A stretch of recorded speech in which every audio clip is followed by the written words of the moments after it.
Hello. Let's do some kicking. Because my lower back is kind of sore, so I need some extra stretching. And kicking is very good at stretching for lower back. So, okay.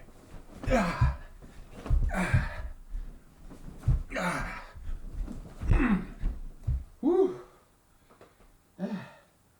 That's good. How about?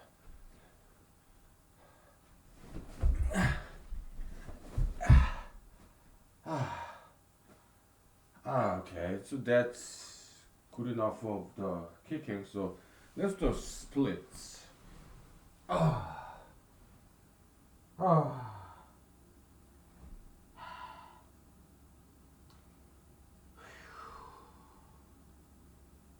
Whew. All right. That's good. You want me to show you how to do this? How I do this? Well, okay.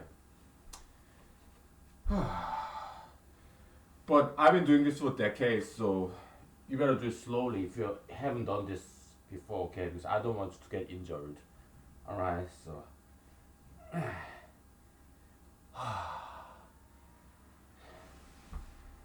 yeah, I've been doing this since elementary school, okay? So yeah, first time, yeah, taekwondo school in Seoul, South Korea.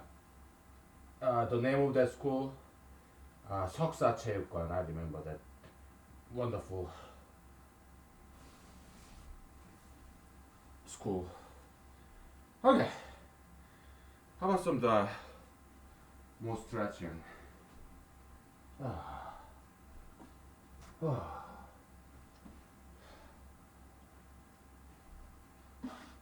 All right, bending over backwards.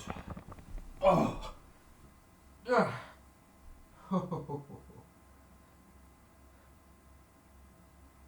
Oh boy. Ah.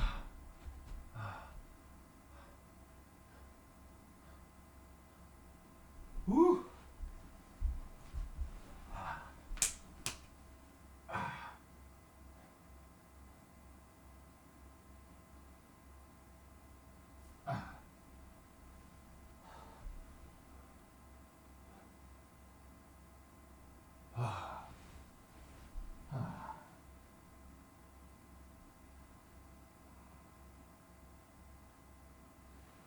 Oh.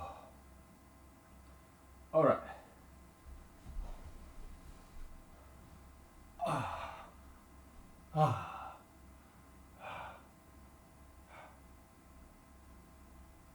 Okay.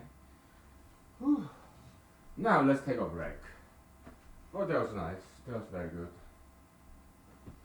Wow.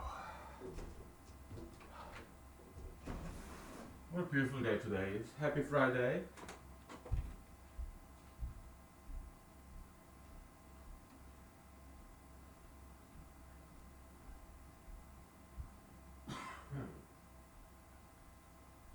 Yeah.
Now, let's talk about this corona thingy, okay?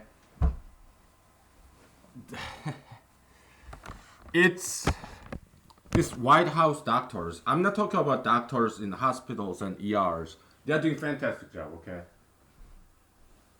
I'm talking about doctors in the White House. They don't see patients. No. Those White House, like this so-called expert doctors, I don't have high opinion about them. Okay, they're doing politics. They are not seeing patients. They are not saving lives. What are they doing? They're doing politics. White House doctors. Yeah, President Trump's employees. They're doing politics. Oh, power. Yeah, I'm the White House doctor. Enormous power that they are enjoying nowadays by scaring Americans. So I don't like what they are doing. And I don't have high opinion about them at all. Okay, but they're hugely popular in America. Okay, so that subjects them to criticism in the eyes of humanology. Why? Because it's this sociological phenomena, cult of personality. It's been always that way, yeah, including yes, Jesus too. Yeah, apotheosis, the deification, the divinization. Like yeah, Mr. Kim's family in North Korea, or Joseph Stalin, Lenin, you name it. Yeah, President Trump, President Obama, Lady Gaga, Miss Lady Gaga, and yeah, the CNN, uh, Mr. Anderson Cooper. You have Miss Oprah Winfrey, all the celebrities in Hollywood, and yeah, Miss Billie Eilish, Miss Taylor Swift, whoever, right? Yeah, this idol, celebrities, politicians. That's cult of personality. Okay, it's blind worship of a human being and treat them as God. God to be afraid of, to worship, to blindly believe in. So that's White House doctors are getting from Americans nowadays, and it's not surprising because Americans are not all of them, but many of them are unfortunately gullible and simple, like people anywhere in the world. That's unfortunate, but that's not all Americans though. Okay, some Americans are like that. So he says, "Oh, I'm a doctor." I'm making some satire, cultural criticism. Okay, and also slightly fictionalizing a little bit. But why? To make it more interesting. Some yeah, exaggeration, like caricature, kind of. Okay, yeah. But hey, we are pacifist. Okay, we are not conspiracy theorists. We are pacifist, and also we are writers, fictionalists, screenplay playwright, and we are actors. And this is loosely based on reality, and but it's also cultural criticism. Okay, so oh, I'm a doctor. You will listen to me. Doctor's orders. You will obey me. By doing that, this Mr. Doctors in the White House suddenly on the spotlight, television, interviews. Oh, they enjoyed that celebrity status, right? Oh, 200,000 Americans will die by August unless you do what I say. Even if you do what I say, 200,000 people will still die. That empowers them greatly, okay? So people are afraid, so they suddenly found themselves to be American heroes. Yeah, these White House doctors. Okay, and I don't like what I'm seeing. All right, I don't like what they are doing. And President Trump, he knows nothing about science, so he just obeys. Right, that's unfortunate. And what can I say? Huh? Yeah, this scare tactics. That's very common in these dictatorial regimes in former Soviet Union and Cuba. You have Fidel Castro. You have Kim dynasty in North Korea. That's fear tactics. All right, so fear politics. That's what these White House doctors are doing. I mean, that's one way to look at it.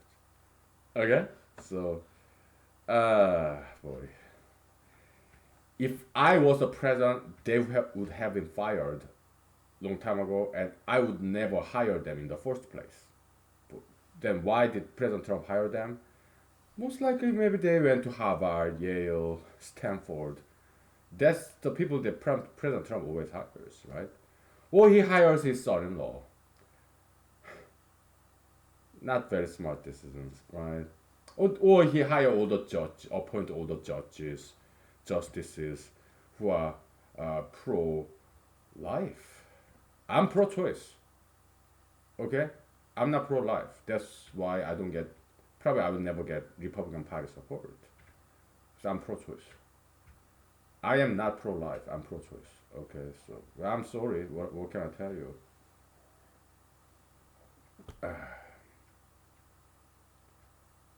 Yeah, yeah. So that's pretty much all I have to say. Um,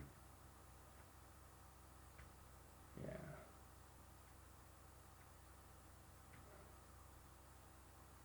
yeah. We gotta get back to this the prime number thingy.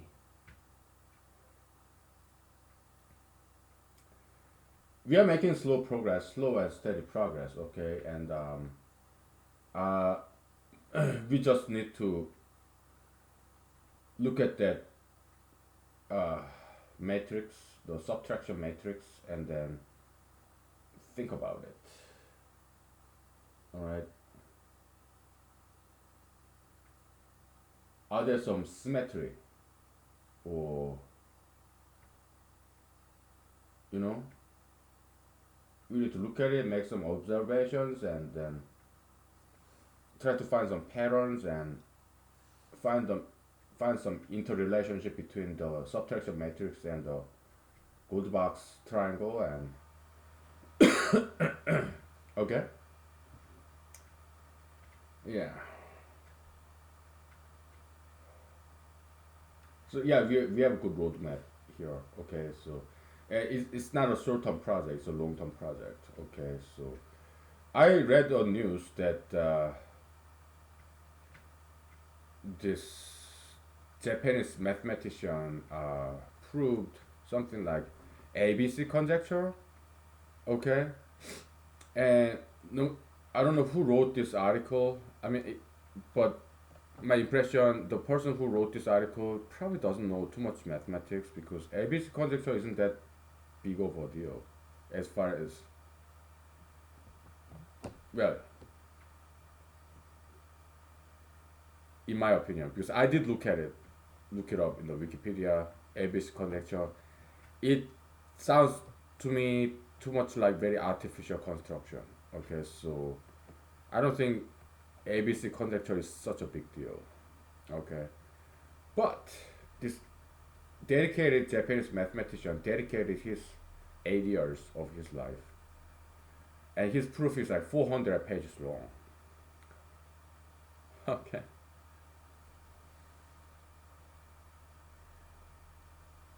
this gold box conjecture, I don't think it will take more than a couple of months before we prove it. All right, and after we prove it, we publish it, and how many pages will it be? Less than 100. Okay, it won't be like hundreds and hundreds of pages. No, I don't think so.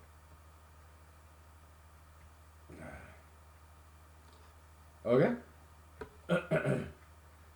we just need to take some time, okay? Just slow down a little bit, okay? So yeah, we are making constant progress, right? Slow and steady progress here. So we get it. We get there. I don't think we're too far away. Okay. I think we're zeroing in. All right. Yeah. We're getting more insights and more understanding of the problem. So yeah. Okay.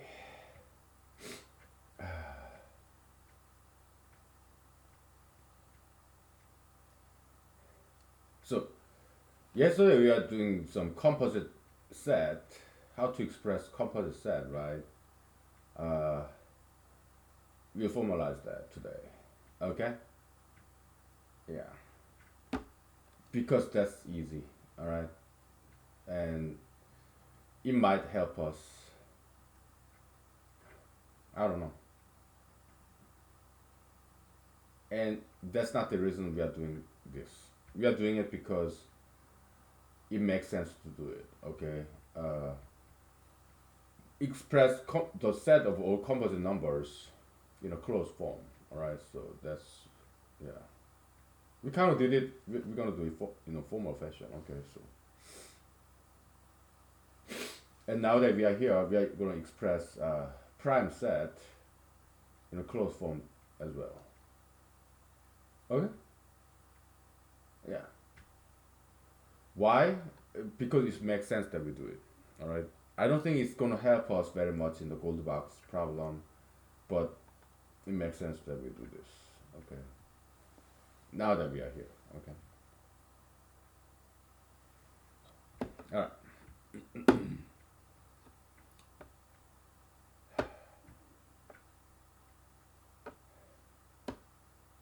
Yeah, these White House doctors, they're just like President Trump and many, not all, but many presidents.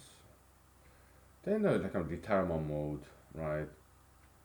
They're kind of old and they kind of they don't want to deal. They don't want to quite work. These White House doctors, they don't want to work with the patients because they have seniority. They've been in the medical industries for such a long time. They don't want to do dirty job, dirty work like surgery or dealing with patients. They don't do that. They're seniors, senior level doctors. Okay, so they're in the retirement mode. So what do? They do politics, interviews. Hey, I'm on television. I'm on TV. Everybody look at me and power. Yeah, I enjoy the power. I enjoy scaring Americans. Everybody fears me. Everybody. Yeah. I'm on top of the world, baby. Oh, I think that's what they're doing. I think that's what they're up to. Okay, White House doctors. Yeah. So yeah, I don't like what they're doing. I don't like what they're saying. And 200,000 Americans will die by August. I doubt it. All right. I don't think so. Well, actually, it depends. What America should do is they should get back to work.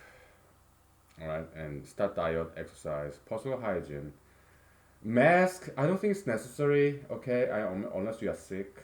All right. I mean, if you are sick, you should be at home or you should be in the hospital, right? But if you have to go out, then yeah, wearing mask as a sick person that makes sense. I mean, most likely you have the cold virus, common cold, flu, common flu, right? But yeah, still wearing mask makes sense if you're sick and if you have to get out, right? Otherwise, it's not necessary. And when it comes to, but people need to start working, okay? Because otherwise, economy will collapse, okay? So this White House doctors recommending people to stay home, that's a wrong advice, in my opinion. Okay, that's the worst advice one or anyone can give. All right. So and America seems to follow the White House doctor's orders, and that's unfortunate. Okay, so I think they're all misguided. Okay, in my opinion. Yeah, I have to disagree with White House doctors, and yes, with Mr. Trump, and yes, with majority of governors in America and majority of national leaders in the world. I have to disagree. Okay. People should do diet, exercise, and they should get back to work if they are healthy. Okay, that's my opinion. Huh? If you are at home inactive, and then your immune system will weaken and you will get sick. Okay, and if people are not working, there's no production going on, and you are not making any money, the government government don't have any money when people are not working. They don't get any tax base. So what do they do? Will they just print out money? Oh, inflation, right? It just doesn't work. Okay, so yeah, this only if I was the president, right? So yeah, that's why I'm running for president. Okay, so that I can sleep better. I'm running for president. Okay.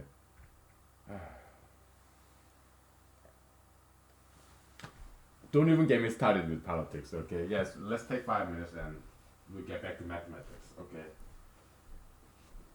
Right? Yeah. Smoke cause cough. Okay. So.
Yeah, I mean, when I cough in public, I do this because I don't want to scare people, especially now that I'm Asian. Uh,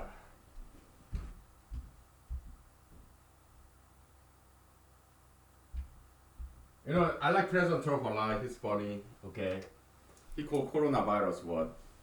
Chinese virus. What's he gonna call it next? Asian virus. Oh boy, he's funny. I like him. Good sense of humor. Okay, so uh,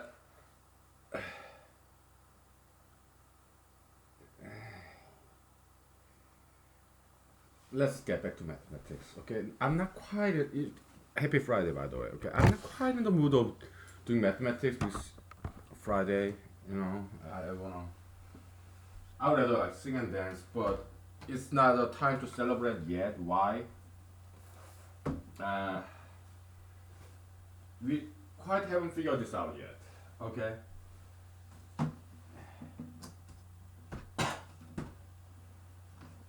There's a lot to do here. Okay, so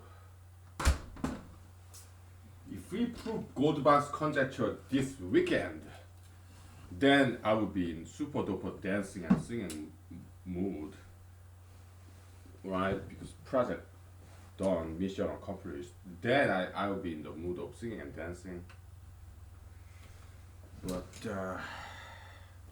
at least we should make some good progress.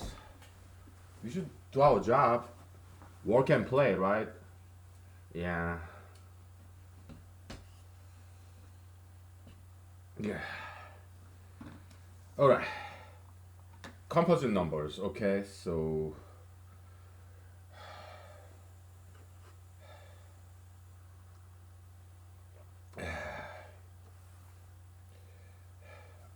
we'll just make one example and then we go ahead and do generalization. Okay, so uh,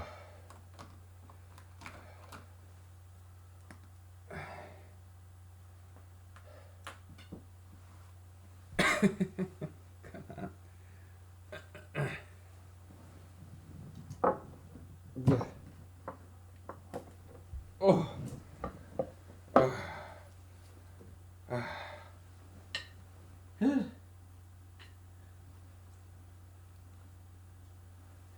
guiding this fallen cap there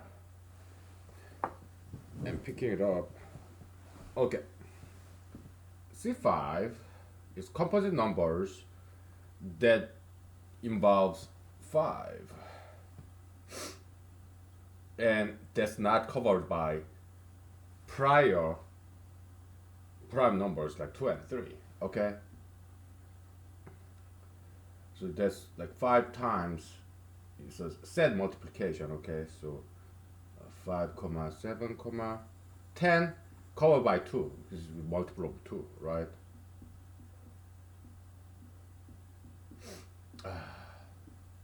21 it's covered by 3, so we don't want any redundancy. Okay, so 25, yes. Why? Because it's not covered by 2 or 3. Okay, we want to find composite numbers that's not covered by previous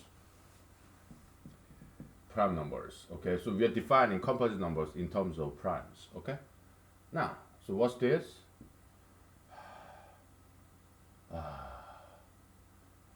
5 times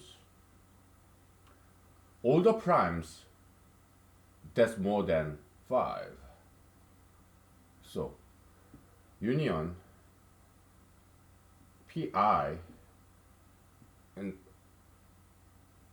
5 2 3 5, so we exclude 1 in this case. Okay, so 2 3 5, 5 is third prime, right? So I from 4 3 plus 1, okay, to infinity we use alpha. Okay, uh,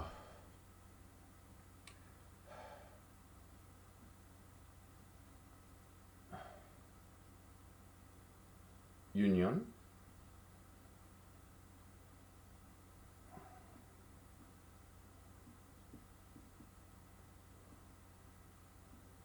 alpha is unit infinity, okay? Count of infinity. Yeah.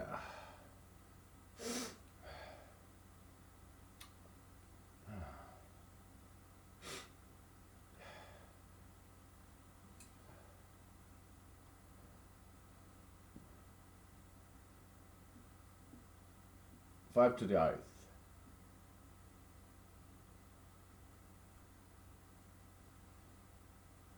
Uh-huh.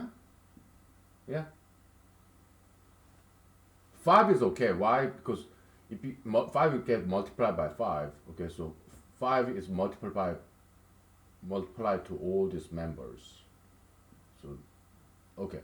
To generalize this, C, ith prime number, j's prime number, okay, is equal to p j's prime times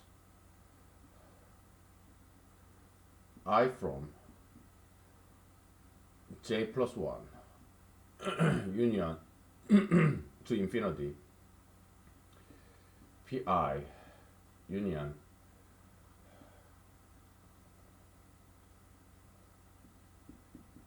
I from 1 to alpha 5 to I. Oh, what is 5?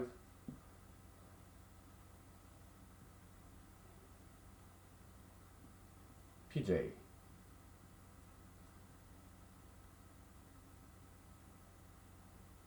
Okay? To the ith. That's power. Exponentiation. Okay?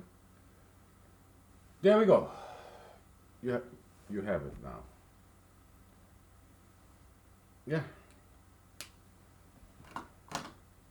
Okay?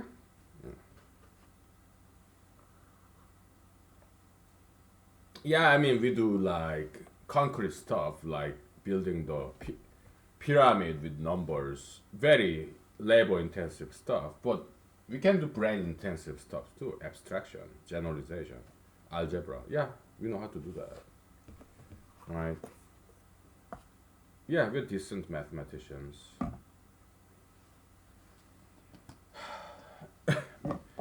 I would never say I'm a good mathematician. I say I enjoy mathematics. Okay. I like doing it. Okay.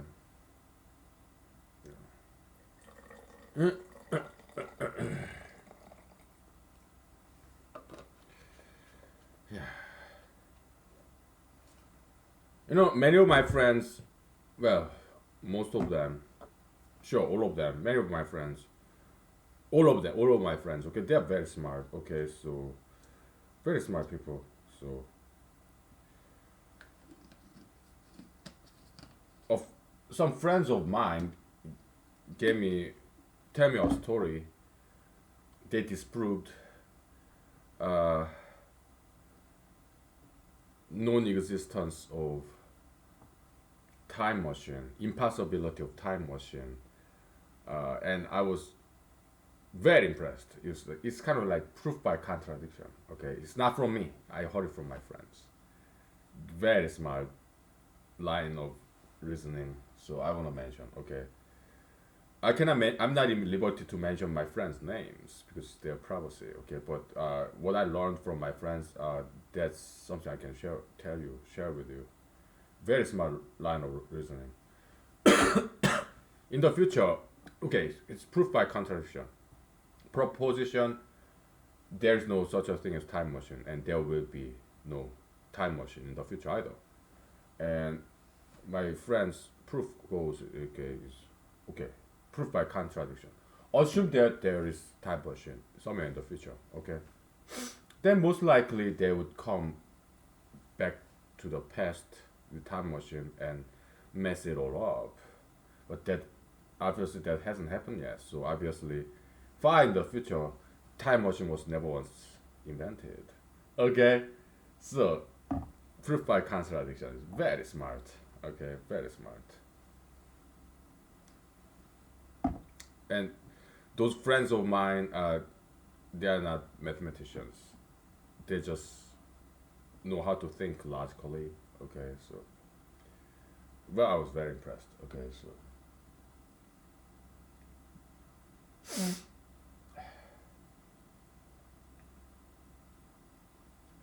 okay, so we got that. I'll write this down later. Okay, now prime number. How do we define prime number? Yeah, I know it's kind of circular. We define composite number with prime numbers. We define prime numbers with composite numbers. But the way we define composite number, I mean prime numbers with composite numbers, we take different approach from this. So it's not exactly circular. Okay, so there are two different approaches. All right.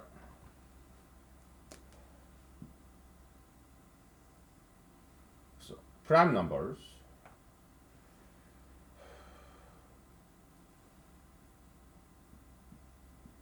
is natural number minus composite number. It's set subtraction. Okay, some mathematicians use this slanted line like division, but we just use set minus symbol. Okay,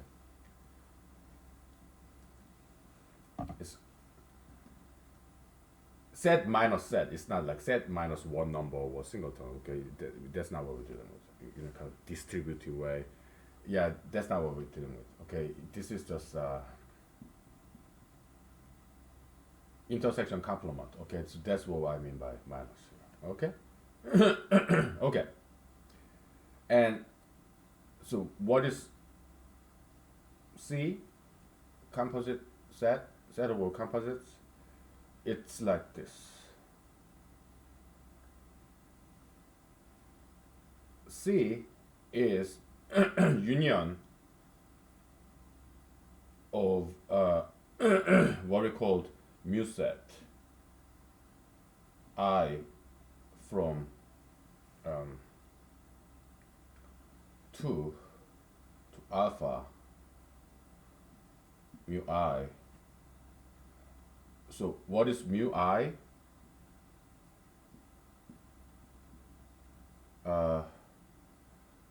Multiple of I, set of multiples of I minus I set itself. Again, this is intersection complement operator. Okay, it's not distributive or additive set theory. It's not that. Okay, so it's just exclusion. All right.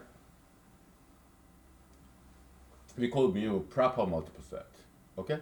For example, mu of 2 is set of all the multiples of 2 except 2 itself. Mu of 4 is set of multiples of 4 except 4 itself. So mu 4 goes like 8, 12, 16, 20, but it does not contain 4 itself. Okay? Yeah, so that's how you define prime set. Okay? And to spell it out, what is n?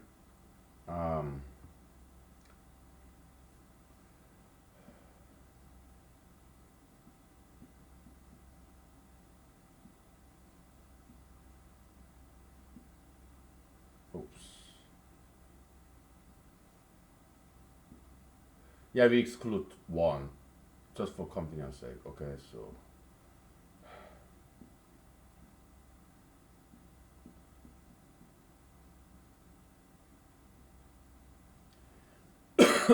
mu I multiple of I. Well, actually, we can kind of contract this, huh? Okay. We use J here. Okay, so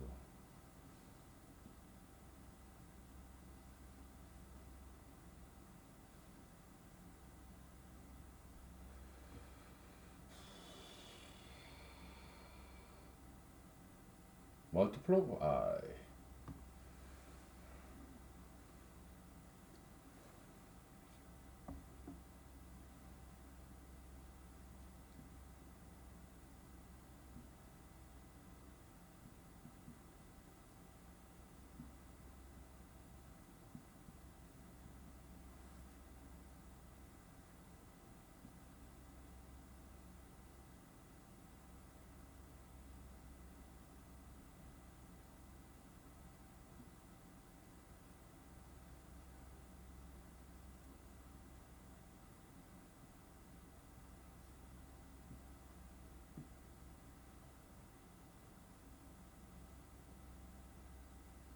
Well, now that we don't have I, we can use I.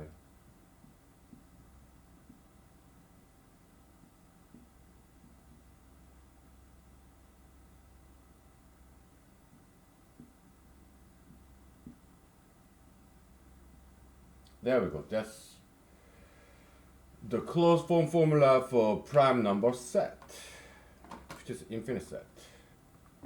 Yeah, it's not exactly closed form, right? Because we involve alpha, which is infinite number, is a countable unit infinity. Okay, but the thing is, prime number is an infinite set. Okay, so it makes sense to define the set of prime numbers, which is infinite set, in terms of infinity. Okay, so there you have it. Okay.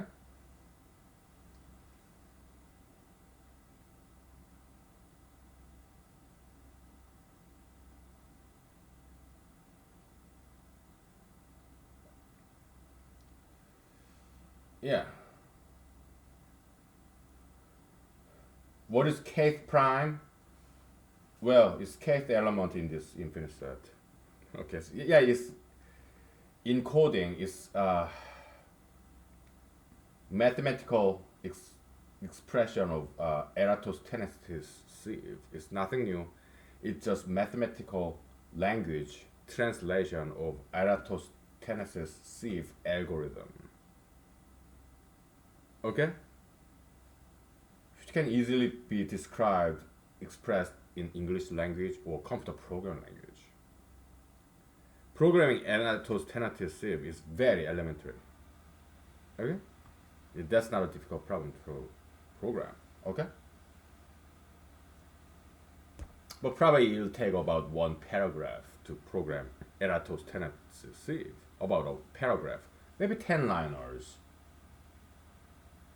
But in mathematical language, one liner. This is Eratosthenes' sieve algorithm expressed in one sentence in mathematical language. So that's the power of mathematics, okay? It's very compact. So mathematical language is something very powerful, okay, because it's so compact. Okay? And guess what? We didn't even use composite set or multiple set. No. Isn't it kind of surprising? The only thing we used is union, multiplication, set subtraction. And we just defined the entire infinite set of prime numbers in one line. Okay, this is something really cool. Have you ever seen anything like this anywhere? I haven't. I'm gonna write this down. We'll take 5 minutes break and I'll go grab my cell phone and I'll take a picture of this. Okay? So, alright. Very cool. I like this. I kind of felt this moral and ethical obligation to do this, although probably it's not going to help us very much in the gold box conjecture proof, but it's something cool to do, okay?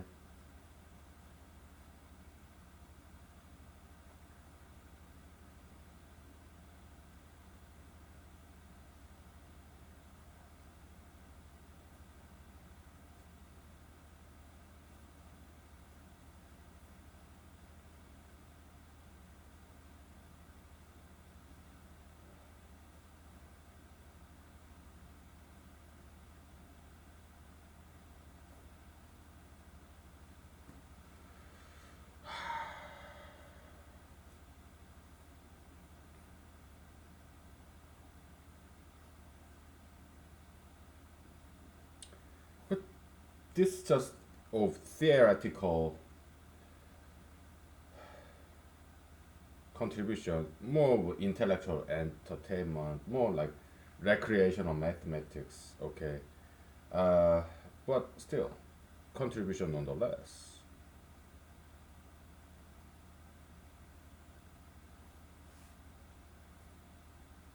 Okay. Oh, one more thing, right? set of composites. Okay, with set of composites.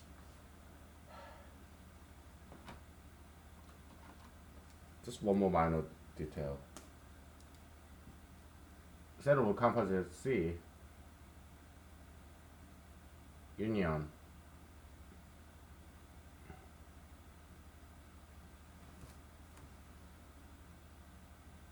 J from 1 to alpha C P J.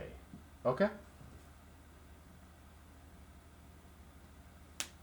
And CPJ is defined as such. Okay? So, there you have it. Okay?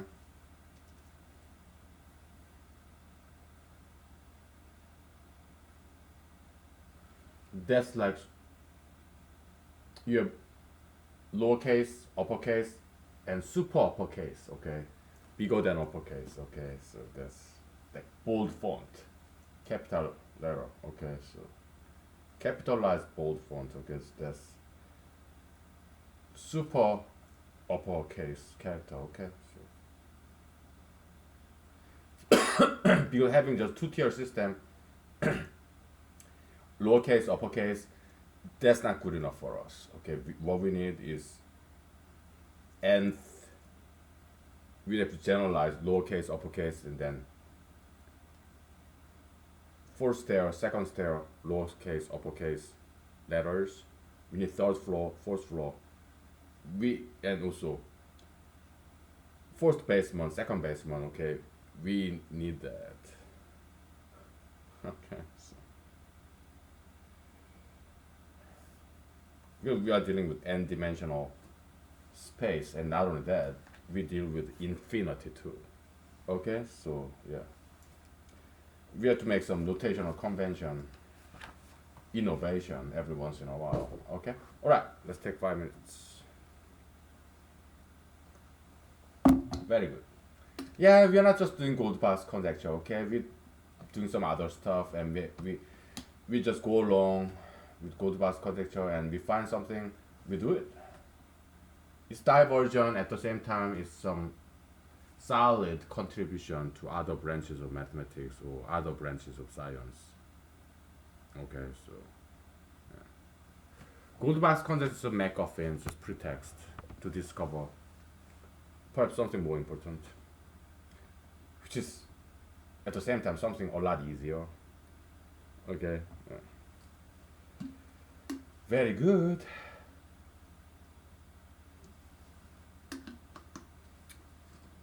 This is good. Yeah, nowadays nobody's watching this, okay? Maybe because of this coronavirus situation. Coronavirus, let's give it a nickname. How about COVID? COVID, COVID, coronavirus, COVID situation. Okay, so yeah. Or COVID, coronavirus, COVID situation. It doesn't matter. Okay, so yeah, I don't need audience. So okay, we'll take 5 minutes.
Okay.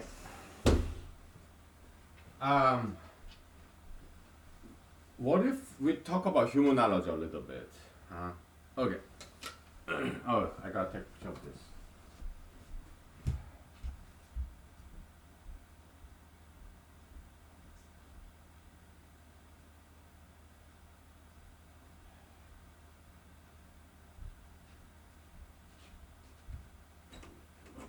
Okay. Yeah, this cool stuff, really. I mean, something very simple and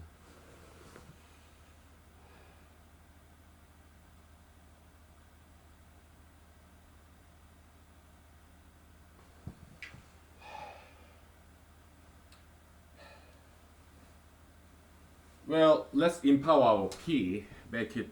Let's make it super uppercase.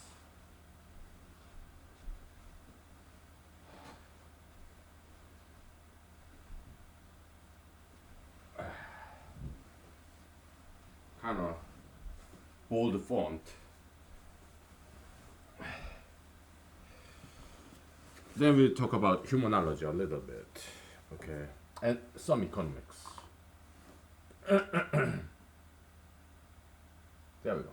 Now, uh, economical humanology or humanological economics. Okay, so there's what's called zero sum game and minus sum game, plus sum game. Okay, economists, some of them have very good insights. Okay, and I did learn some of those. Okay, so what President Trump did in creating all these jobs is by bringing back manufacturing jobs from overseas, like from South America to back to America. Okay, so that's zero sum game, zero sum economy. Why? Because it's a spatial distribution of this labor market, labor jobs. And my criticism about that, his policy bringing back manufacturing job from South America to United States of America, I criticized it right here, his policy, but I'm not sure if it's buried in this 200 lost episodes or not. So I will just repeat it. Okay? Bottom line, it's a bad idea. It's a really bad idea. He does not understand economics, business. He doesn't understand. Okay, so international trade is a good thing. Why? It's mathematically proven by this economist Ricardo. Okay, it's called comparative advantage theory. All right, I learned it in high school. Okay, and once again in law school too, doing the international law, which was decent class. Okay, I mean,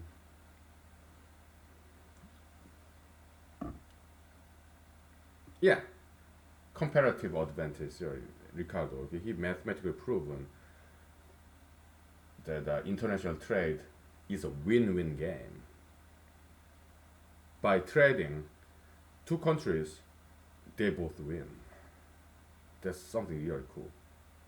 Okay, so when President Trump decided to bring back manufacturing job back to America from South America, after that, yeah, South America went into chaos. All these drug gangs, because there are no good jobs in South America anymore. There are still, yeah, agriculture, okay, but all this car manufacturing or other manufacturing job, President Trump brought it back to America. Yeah, there's some short-term gain of lowering the employment rate, but look now, coronavirus wiped out all President Trump's short-term gain accomplishment of employment level. So it's like house, castle, palace built on top of sand. It's like deck of cards. That's President Trump's accomplishment because it's not built on sound economic theories. It's just built on his personal idea, which is very, very bad idea. Okay. So no matter what President Trump has accomplished, it's already undone. So easily. Why? Because it was a bad idea in the first place. If we bring back manufacturing job from developing countries, South America, Middle America, back to North America, United States of America, which is developed country, is that's a short-term solution. I knew about it. Why? Because it's a bad idea. It's not founded upon sound economics theory. No, it's just his personal idea, which is not very well informed, which is very ignorant. Yeah, he went to UPenn. Yeah, the greatest Wharton, the business school, MBA, Master of Business Administration. But what he studied is just real estate development, which is great field. Okay, but he doesn't understand economics. He said, "Oh, China currency manipulation." There is no such a thing as currency manipulation. Okay, international currency exchange, it doesn't work that way. Okay, so China, he said China just print out a lot of money. They don't do that. Why? Because they're going to only cause inflation, and inflation is no good. It causes inefficiency. Okay. So this currency manipulation theory by President Trump, Chinese currency manipulation theory, no, there's no such a thing. He made that up. And he did so because he doesn't understand economics. So.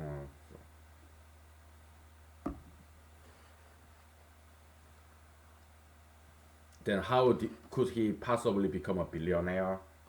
Oh, it's because he used bankruptcy law. That's it, right? When he made billions, he get to keep it. When he made billions by building buildings, he get to keep it. He gets to keep the money. But when he lost billions, he declared bankruptcy. He lost billions, he made billions, so maybe he lost $10 billion, he earned $10 billion, sum that up, do the math. Minus 10 billion plus 10 billion, zero. He made zero money. But when he lost $10 billion, he declared bankruptcy. Then where does that $10 billion come from when he didn't pay it back? Us. Insurance money, bank money, savings account, deposit money, or your pension fund, your life insurance money, big pool of money, they all get invested to people like President Trump, business loan. Okay? Yeah, that's what hedge fund manager, whatever, investment bankers, that's what they do with our money. So that we get handsome interest. Okay? So the $10 billion that he got to keep, they came from us. Why? Because when he lost $10 billion from all these creditors, these fund managers, those money, they are American people's money. Pension fund, retirement fund, life insurance, whatever insurance, savings account, okay, because those money get invested to the business loans. Okay, so yes, President Trump, he stole from Americans. His $10 billion that he has, yeah, it's money that he stole using bankruptcy law. So bankruptcy law can be thought as legalized theft. That's one way to look at it. Okay? And he took advantage of that. Alright, so that's the president that you have. If you think President Trump is so business savvy, well, I recommend you to think again. Okay?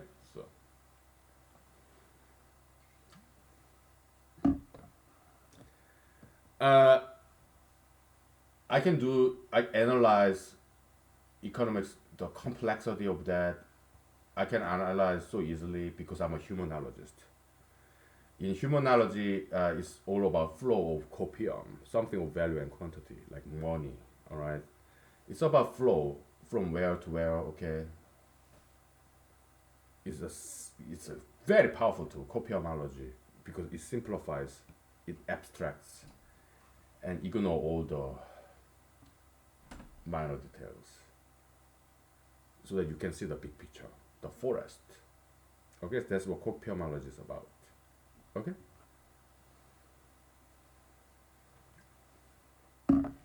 so how would I have done to create jobs in America? Yeah, instead of this zero sum, which is a spatial copium transfer, we want to do plus sum, which is temporal copium transfer. We work, we invent, we educated, we work hard, and then we come up with some ingenuity, invention, brand new product idea. Okay, that's the long-term solution. Okay, as opposed to bringing back American manufacturing jobs from Latin America back to America. It causes too much problems in Latin America because they are jobless. So what do? They sell drugs. Who buy drugs? America. Latin America, they lost manufacturing jobs, right? What do? Yeah, they sell drugs. To where? Here, America.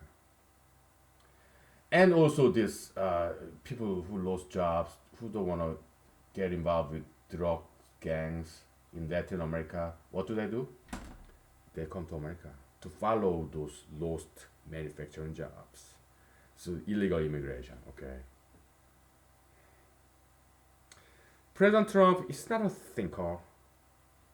He's too busy to think. Okay? He chases cards, right? Go to interviews, preaches. You want to be a superstar, right? Attention. Uh, he craves attention craver, all right? He play golf. He eat unhealthy food. He's just too busy to think. Okay, so he's not a thinker, President Trump. Okay,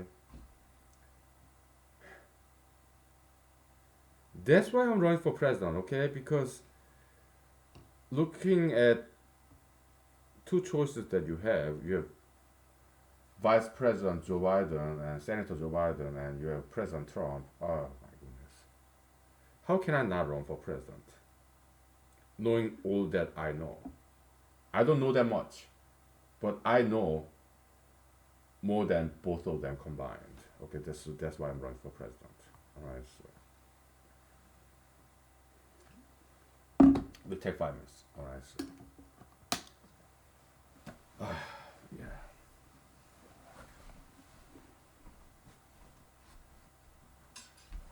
I just really declared my presidency here. Okay, yeah, I'm running for president of the United States in this year, 2020 November election, and nobody's watching this. Okay, ah, whatever.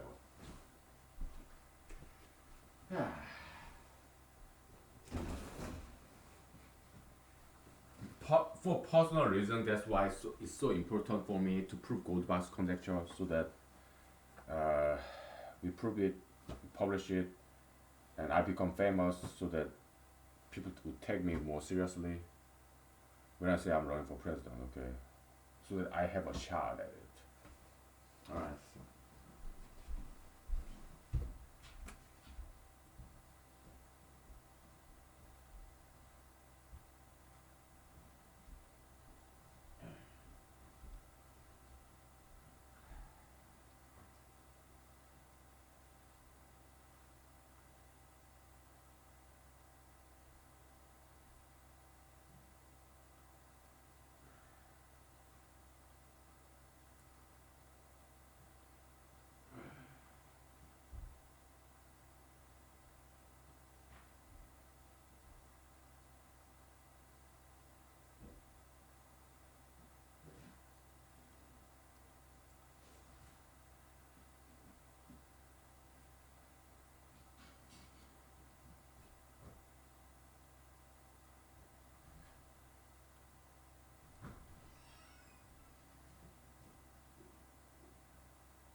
Okay.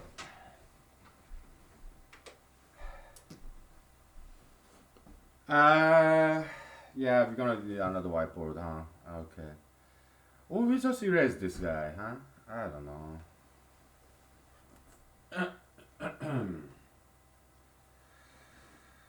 Hey.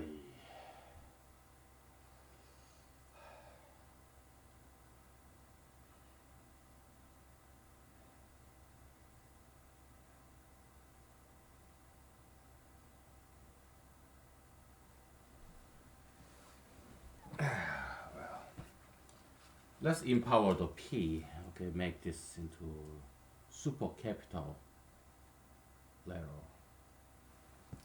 in my notebook. Okay, so all right.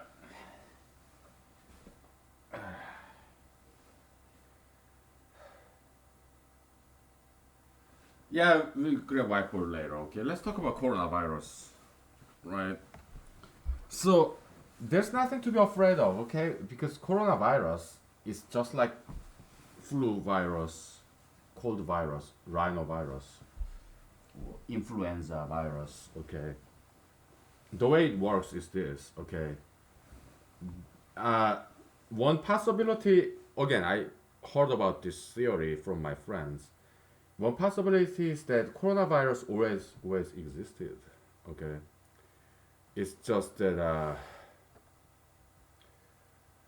we got this new testing about coronavirus, so that's why people are get diagnosed with that more, and then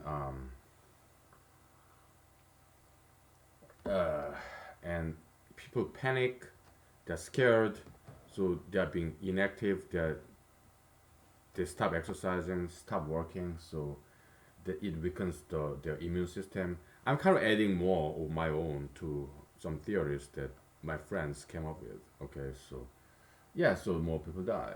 Okay, and coronavirus, yeah, it's novel virus.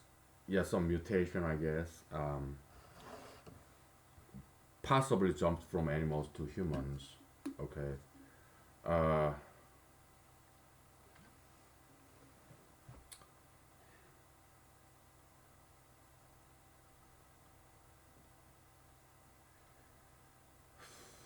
but I think there have must have been some mutation. Okay, why? Because Chinese people they have been eating these wild animals like bats, mice. They've been doing that for a long time. Okay, but yeah, they've been eating strange animals for a very long time. Chinese people, okay, for millennia.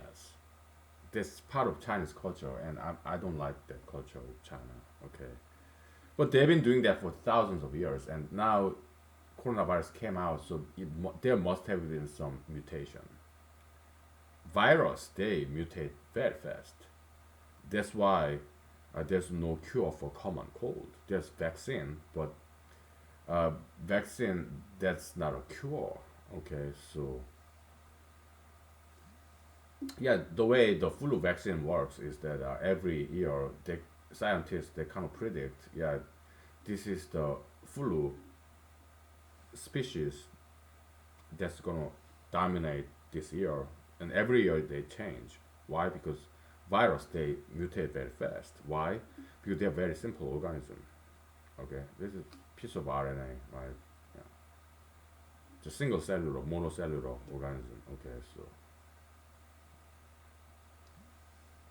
it's just RNA wrapped up in protein coding. That's virus. Okay, very simple. Okay, and bacteriophage that kills its bacteria, they look like this lunar lander, like spaceship that lands on the moon. Okay, so because bacteria they have to land on bacteriophage. They have to land on bacteria, so it looks just like this moon lander, like Apollo 11, whatever. Okay, it looks just like that. Okay, with just legs, tentacles, and then inject their RNA and inside of bacteria, and they start to replicate. Okay, so virus and bacteria, fungi, all these parasites, pathogens, they are very ingenious invention of nature, if you think about it. Okay, because let's say there's one virus, coronavirus, whatever, cold flu or whatever virus come to my body, just one of them. Okay, most likely it will get killed by my white blood cell, my immune system mechanism, right? But if there are a lot of them come, a lot, yeah. So social distancing, I think it makes sense. Mask makes sense. I mean, if they are sick, okay. So there are a lot of viruses come to my system, then my immune system is overwhelmed. Okay, because they are not quite ready to handle this brand new mutated, brand new virus yet. Okay, so it takes some time for our body to uh, tailor their antibody, this mold, to shape into the shape to mold in according to the shape of this superficial uh, viral protein on the surface of virus. Okay, to recognize that, to learn that, and to replicate these antibodies, it takes some time. Okay, so yeah, so pandemic it doesn't last very long. Okay, because as a population of species, their immune system antibodies, yeah, they learn and adapt. It's like molding. No matter what shape this brand new mutated virus protein is, yeah, antibody is molding, customizing, tailoring to recognize and learn this brand new mutated virus. Okay, so that's immune system 101. Okay, biology, virology. Okay, I know this because yeah, I learned, and that's why I'm not afraid of coronavirus situation. Because yeah, knowledge is power, all right, and lack of knowledge is fear, fear of unknown. Okay, so,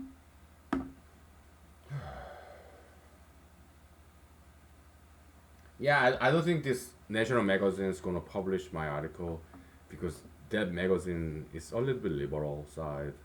So maybe next week I will start to submit to some conservative magazines, and I don't think they're gonna publish it either. Why? Because I'm not an established figure.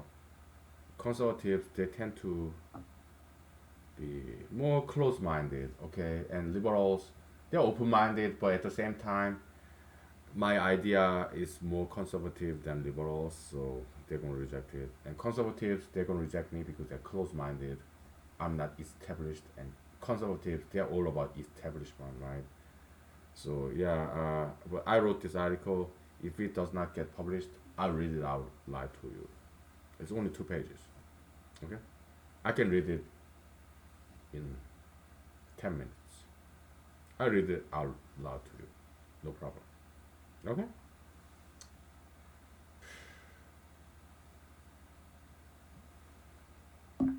I try my best to be come a public personnel, celebrity, to be famous for a long time. I made a movie. I wrote academic papers, but I haven't quite achieved that fame, celebrityhood, status, not yet. But I keep trying. Why? I don't have anything better to do. Okay. So this gold box conjecture proof, this expedition, is part and parcel to that plan. Yeah, I need to be famous so that I share with the rest of the public what I know. Okay. Yeah, to benefit the humanity. Okay. That's why I'm doing what I'm doing. Okay. Trying to make my hair look better.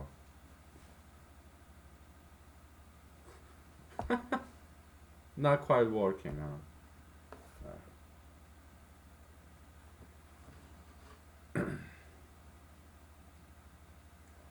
So this medical testing, okay, I'm against it. Coronavirus testing, I'm against it. Why? Most of cases will go away. Okay? So doctors and Congresswoman Nancy Pelosi emphasized, even President Trump and his doctors emphasize testing. I'm against it. Okay, I think medical testing is sometimes it's necessary, but in general, I think medical testings do more harm than good. Why? Because most of the times, if you do diet and exercise, even if you have cancer, breast cancer for women, if you do diet and exercise, it'll go away. Okay, but if you do testing, medical testing, and find some breast cancer, and then doctors recommend you to have this surgery, that do more harm than good, in my opinion. Okay, so in my opinion, medical testing that do more harm than good when it comes to breast cancer, when it comes to coronavirus, it does more harm than good. That's my opinion. Okay, because most of cases it just go away as long as you do diet and exercise. Okay, because our body have some repair mechanism. Okay, so but women, okay, they love doctors and they get scared very easily, right? So they just follow the doctor's order and recommendation and they get rid of their breasts. And I don't like that. Okay? If they do diet and exercise, yeah, this breast cancer it will go away. Coronavirus it will go away. Alright? No testing, in my opinion. Okay? Do diet and exercise, okay, and have rest. Don't work too hard. Get plenty of rest, good sleep, and have some fun. Martial art, in order to strengthen your spirit and body. Dance, in order to strengthen your joints and to have some fun. And sing karaoke. Mhm. And you can all do that all at home. Following the tutorials or some your favorite songs in YouTube or some other websites. Okay. Diet and exercise. Okay.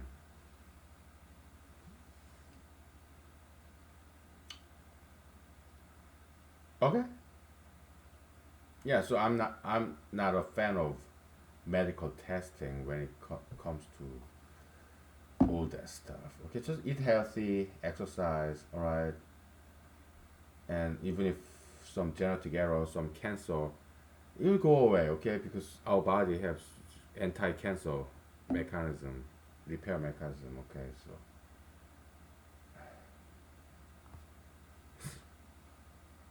horrible, horrible.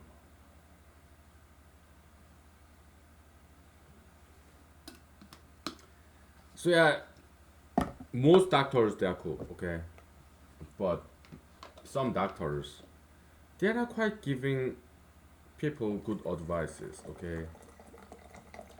Drugs, surgery, yeah, many times it's necessary. I get it, but most of times drug surgery is not the best solution. Okay, what's the best solution? Yeah, diet, exercise, all right, rest, personal hygiene. Yes, some social distancing. Okay, that's a lot better solution. Like martial art, dancing, healthy diet. Okay.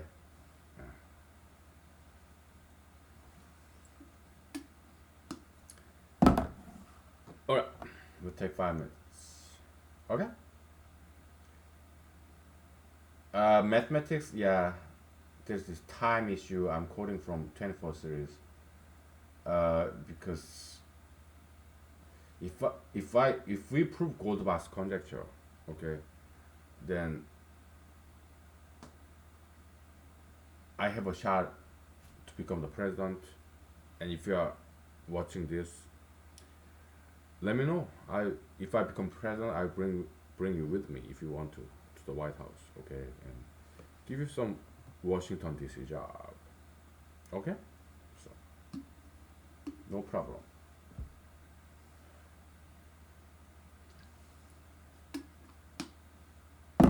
All right. Yeah, we'll go to White House together.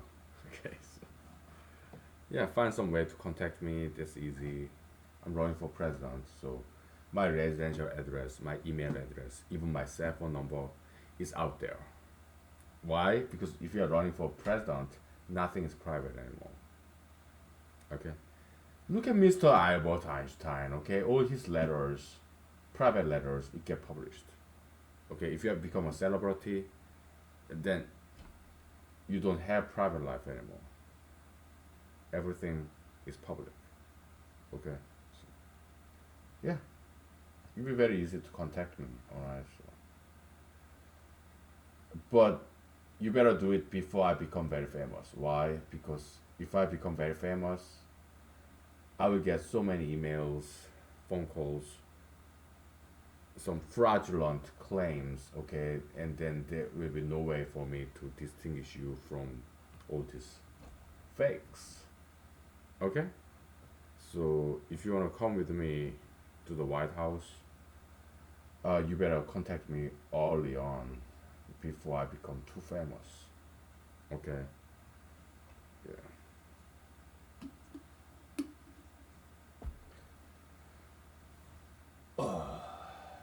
Okay? If I become famous, if I prove gold box conjecture, then I'll be too busy. Alright? Because so many people want to talk to me. Would want to talk to me, okay? So, yeah. We'll take 5 minutes, okay? So, yeah, feel free to contact me, okay? When I'm still obscure figure. Okay?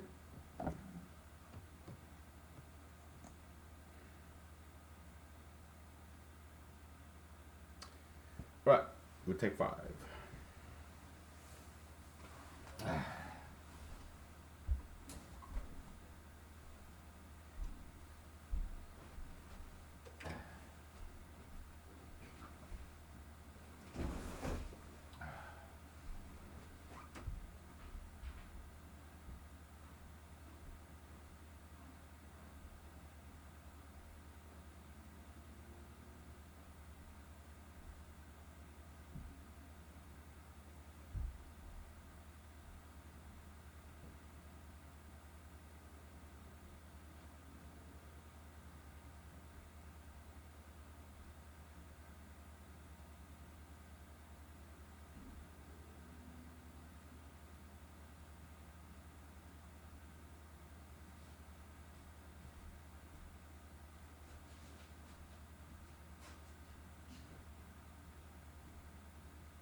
So this gold box conjecture is like Jordan river crossing to get to this land of promise, Canaan, Canine, whatever. I don't know how to pronounce that. Okay, Canaan, Canaan. Okay, the land of milk and honey, the promised land. And gold box contact is Jordan River. We have to cross this. Okay, and then we can be rich, powerful, famous.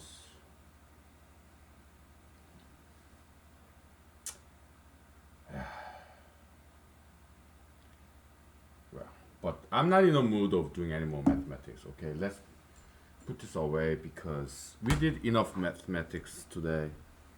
We gave enough love, enough service to mathematics. Okay, so let's just talk about something else. Okay. Uh, what else to talk about?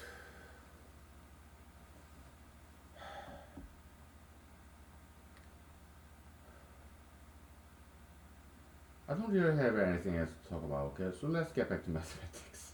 Okay. This is the time issue, right?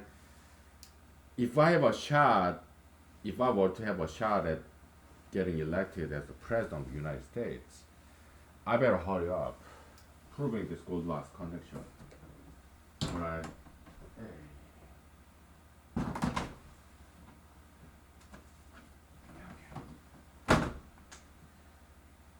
Because even if we conceptually prove it here, it'll take some time for me to type it up in LaTeX and submit it, and they will have to read my paper and publish it online.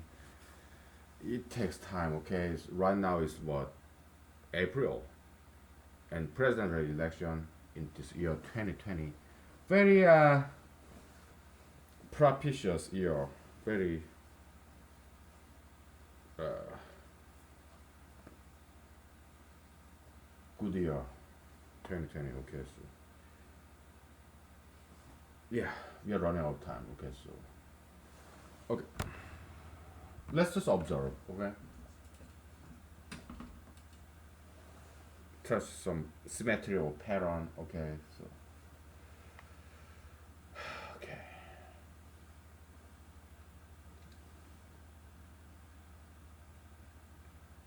so vertically we just copy over this accumulation of prime number and prime gaps, right? Horizontally we go backward and we subtract prime gaps, okay.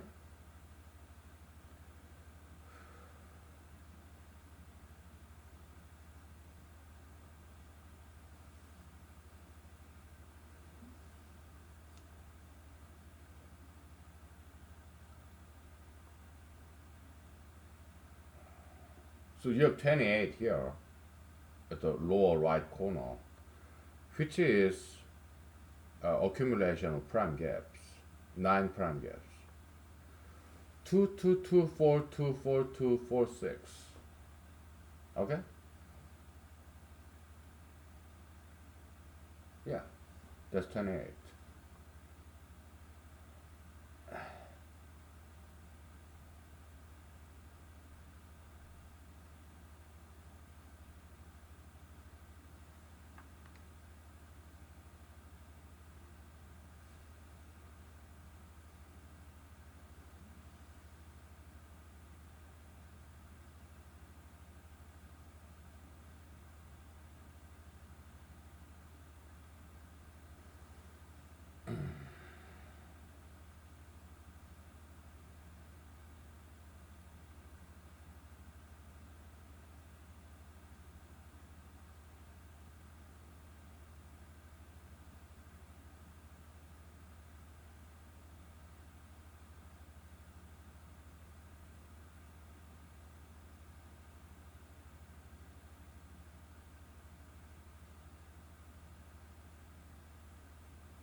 Okay. So back in the days, about 1900s or 1800s, engineers, Western engineers, they used to carry with them logarithmic ruler, a stick with logarithmic scale. Yeah, logarithmic ruler. I only saw it in books because nowadays we have graphing calculators, scientific calculators. Okay, so or if you have regular rulers, okay, and you put it slightly off sync, especially asynchronous. You have two rulers, right?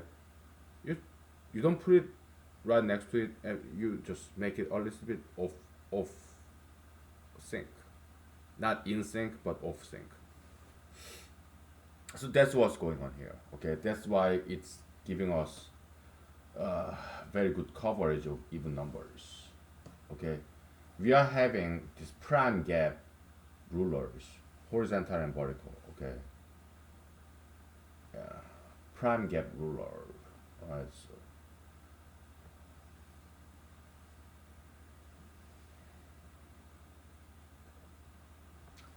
this diagonal in this matrix, prime and gap subtraction matrix, it's kind of like these two rulers in sync, right? But these upper diagonals kind of reverse, upper diagonals, lower diagonals. Yeah, that's kind of off sync. Okay, so that's one way to look at it. Okay.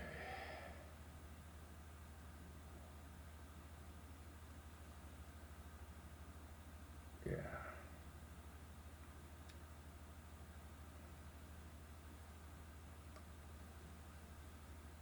We just need to take time, right? Because there's a lot going on here, right? We just need to spend some time with this matrix and try to understand the behaviorism of these numbers. Okay? We cannot rush this, right? We have to be diligent, but it will go as fast, as slow as it needs to be, okay? Because we cannot fast accelerate this more than we can, all right?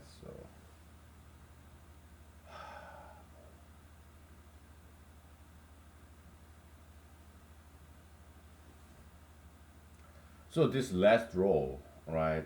You're subtracting from 28, which accumulation of all these prime gaps. The last one you have left, 6, it corresponds to this left prime gap. Okay, so very good. Okay,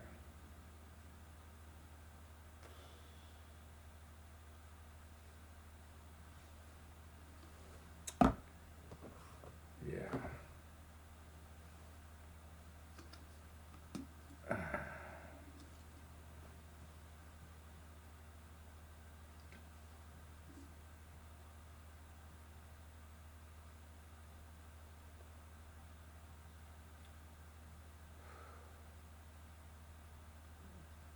So this 9's subtraction matrix give you complete coverage from 2 all the way to 22.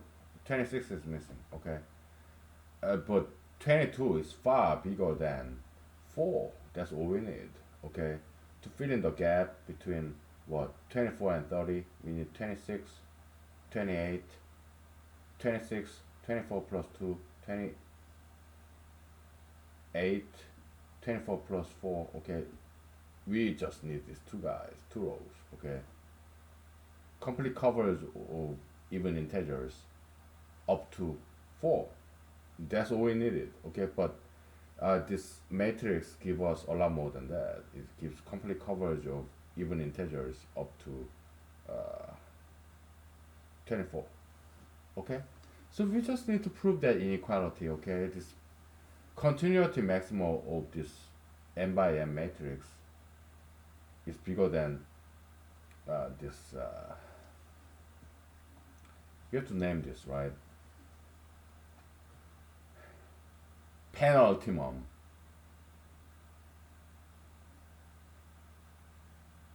gap.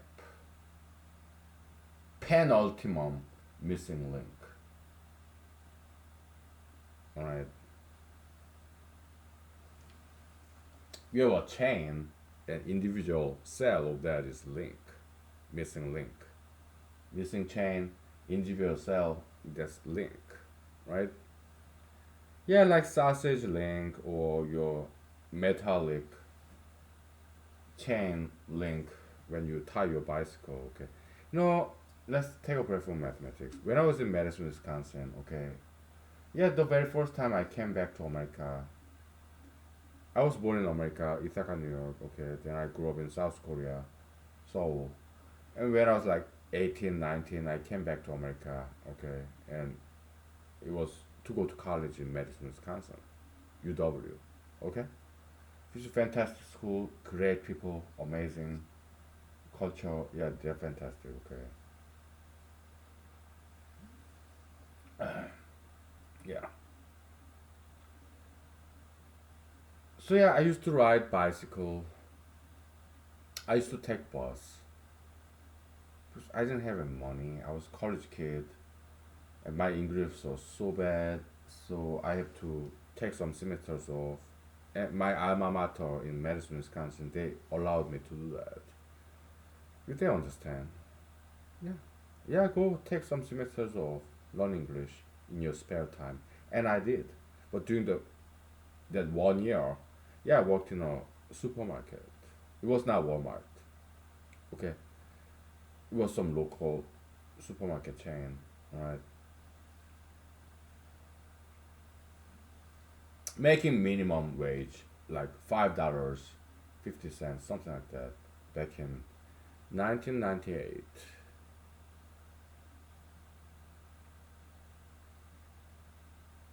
When I was like 19. All right, I didn't drop out. I just took some semesters off because my alma mater, Madison, Wisconsin, they allowed me to do that. Right? Yeah, go ahead. Yeah, I learned some English. Okay.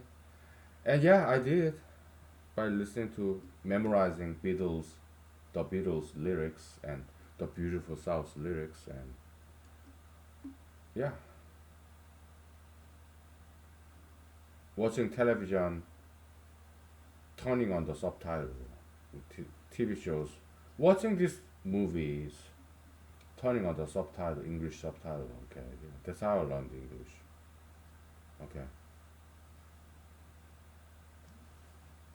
English as a second language class. Oh yeah, they helped a lot. Okay, they're fantastic. All right. So. And before I came to America, okay, came back to America. Yeah, Korean high school, middle school, elementary school. Yeah, they taught me good English. Okay, grammar, vocabulary. I studied very hard. Right, but it was not good enough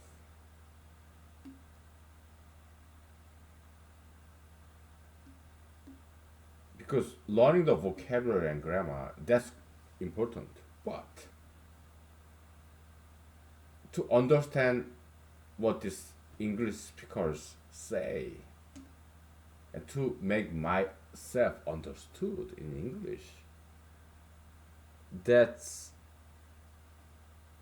a different story. So I came back to America when I was like 19, okay? Because I was born in America, but I was a baby, 3 months old. Then I grew up in Seoul, South Korea. I came back to America, okay, to attend this college. And the native speakers talking to me in English, I didn't quite understand what they were saying. And when I said some English to Americans, they didn't understand what I was saying. Maybe you still don't. Do you understand anything I say here? Quoting from this Rush Hour. Yeah. What's his name? Yeah, Mr. Jackie Chan, Asian guy, and Mr. Chris Tucker, right? Yeah, fantastic. I love that Rush Hour series. Okay, so they're cool. All right, Mr. Chris Tucker, I'm a huge fan. Okay, he's fantastic actor, comedian, stand-up comedian back in the days, right? He got some great talent. African American humorism, right?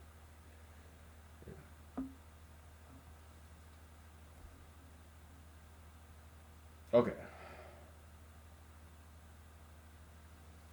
yeah, just Rush Hour series is about international brotherhood, friendship, right? Yeah, it's really cool. I liked it. Okay.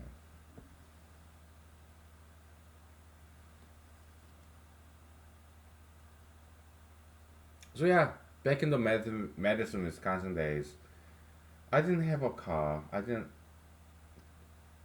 have a driver's license, so I took the bus.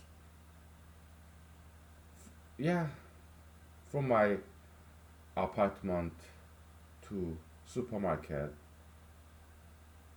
Yeah, my job title, yeah, bagel, parcel. Because this supermarket I work for, they are very smart. Okay. Yeah, I met,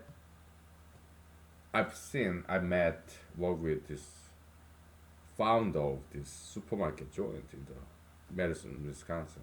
Okay. He kind of short Caucasian guy with eyeglasses, very hardworking. Okay. Yeah.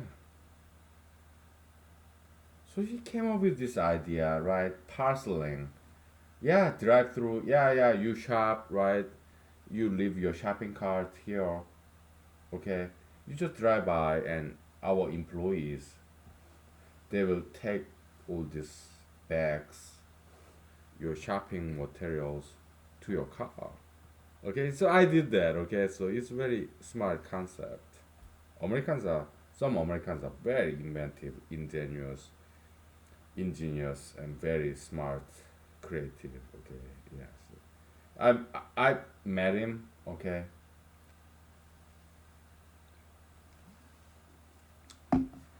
smart man. All right. So yeah. So I worked there. I met many people. Okay, and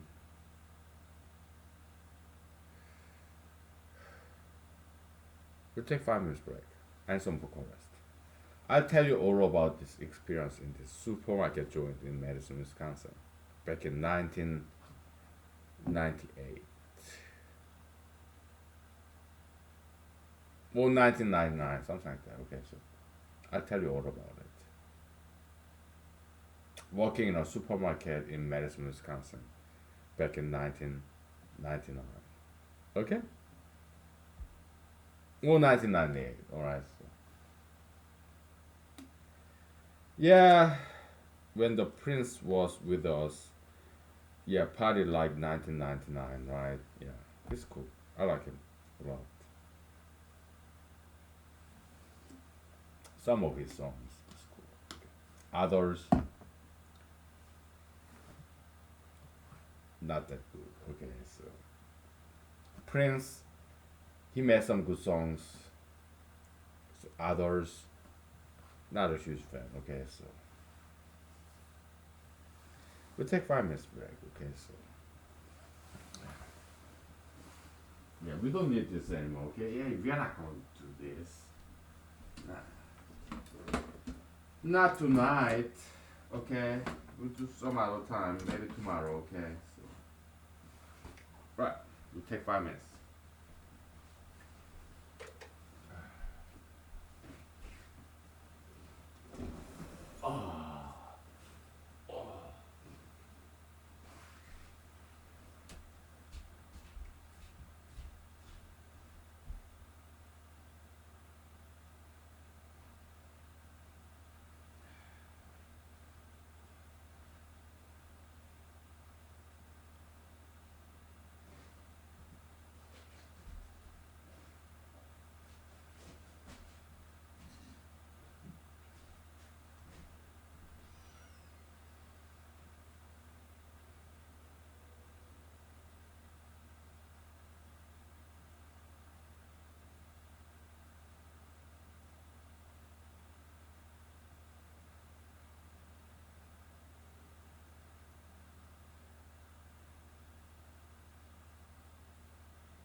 Okay,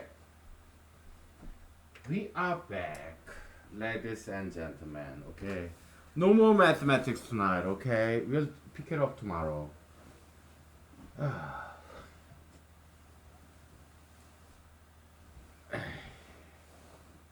We get enough service to mathematics, alright? So we did some formalistic things like algebra, abstraction, generalization, and we did some other stuff.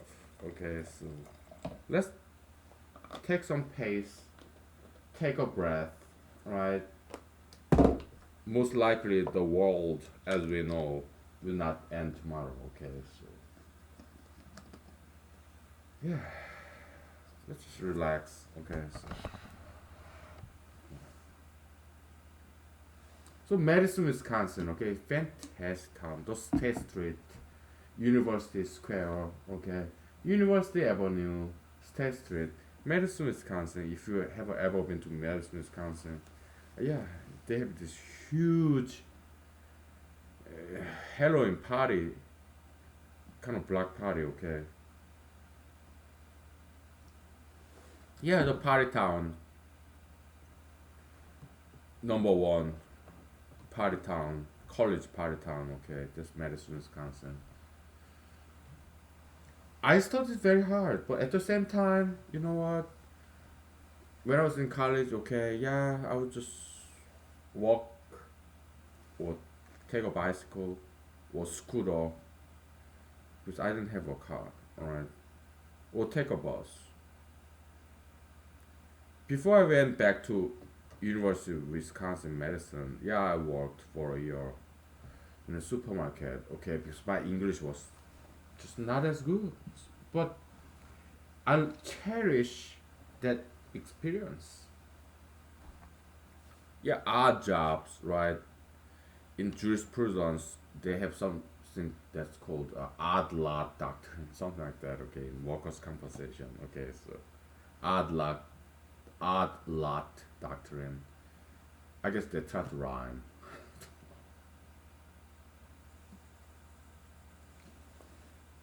Is there any lawyers, attorneys who can rap, who can do hip hop, rapping and dancing? I don't know. Odd lot doctrine in workers' compensation.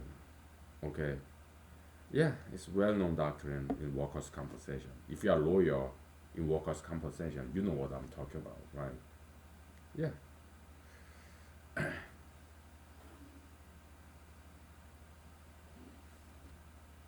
Okay.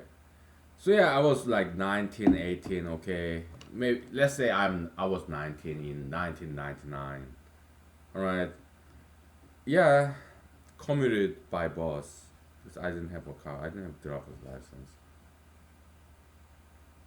It was tough, right? It's good discipline. I met many amazing people. Yeah, immigrants from Latin America and from Southeast Europe, like Bosnia, Kosovo, Slovenia. I don't know. Okay, yeah, they were like war refugees, and they are very beautiful people, right? Like, and also immigrants from Middle East, like Afghanistan. Okay, so yeah, Madison, Wisconsin supermarket, minimum wage. We collected shopping carts in the parking lot, parceling.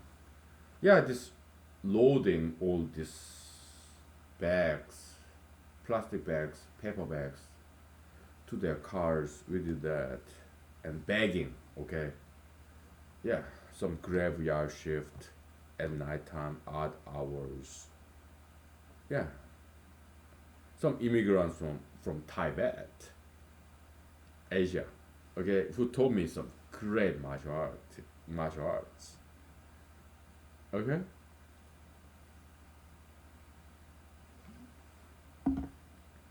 and some immigrants from Afghanistan. Right, some immigrants from Latin America. Okay, Yeah. And some American teenagers, high schoolers, okay, yeah, I met them too. Okay. They're all great, okay, all different races, okay, getting along. And some immigrants from Africa, some Europe, Middle East, Asia. Yeah, minimum wage. Yeah, some American born and raised high school students. Yeah, working part time, summer. Okay. Humongous diversity in this one supermarket in Midwest, American Midwest, Madison, Wisconsin. Right. I'm a huge fan of American Midwest. Madison, Wisconsin, my undergrad college, 4 year college, it took me 7 years because my English wasn't that good. Okay, so I was in and out of school because it was tough. Another Midwest state, Michigan. Yeah, 3 year program, law school, right? I finished in 2 years. Why? Because by then I know all about English. Okay, so I finished in 2 years. Okay, Ann Arbor, Michigan Law School. Okay, so and they let me do it. Okay, Madison, Wisconsin University. They let me take some semesters off and graduate in 7 years as opposed to 4 years. Ann Arbor, Michigan. They let me law school. They let me graduate in 2 years as opposed to 3 years. Okay, I'm a huge fan of American Midwest. Yeah, my alma maters. Okay, model figure. Yeah.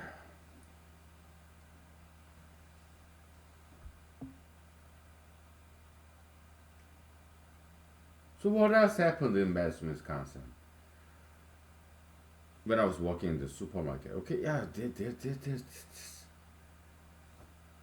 beautiful lady from Afghanistan, Middle Eastern, right? Yeah, she was a very beautiful lady. Okay, you know what? If I'm the president of the United States, if there's this handsome guy or very beautiful lady who want to be American citizen, oh, I'll just give them presidential pardon. Yeah, I will hand out this presidential pardon. Yeah, just U.S. American citizenship right away because they're so beautiful. Okay, handsome man, beautiful ladies. Okay, I would just hand out this U.S. citizenship. Okay, passport, and also from Bosnia or Slovenia, whatever,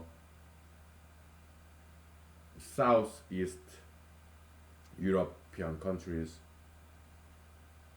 These guys, they are like look like actors. Very handsome man. Okay, so this beautiful lady is from Europe, Afghanistan, and this handsome boy is from Southeast Europe, Bosnia, Kosovo, whatever. Okay, we worked all together, right? And also this rough and tough South American Latinos, Latinas. Okay, so yeah, we all worked together. Also some immigrants from Africa.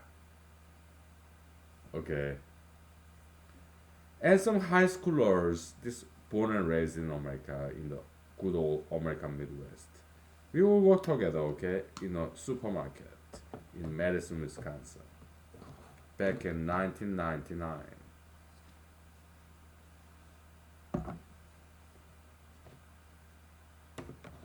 Okay, we got along, okay, you know. Also African Americans working there, okay, yeah, we all got along.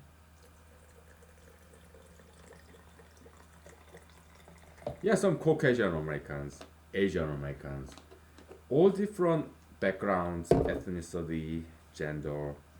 We got along, okay? We did our job. I was in graveyard shift, night night shift, okay? Not many customers, right? I would mop the floor, sweep the floor, clean the bathroom, okay? Yeah.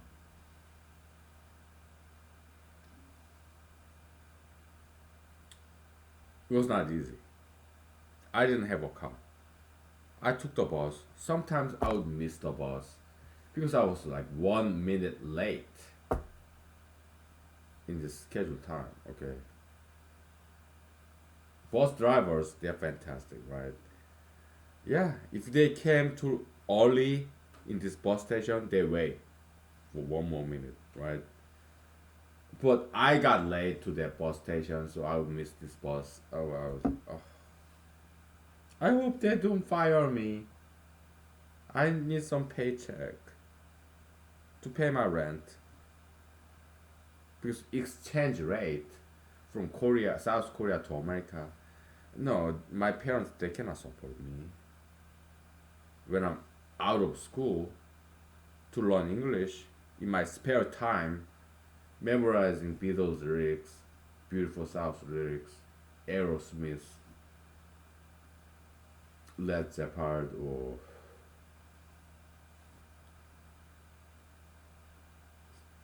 Skynard, Lionard, whatever. This Steve Miller's band, and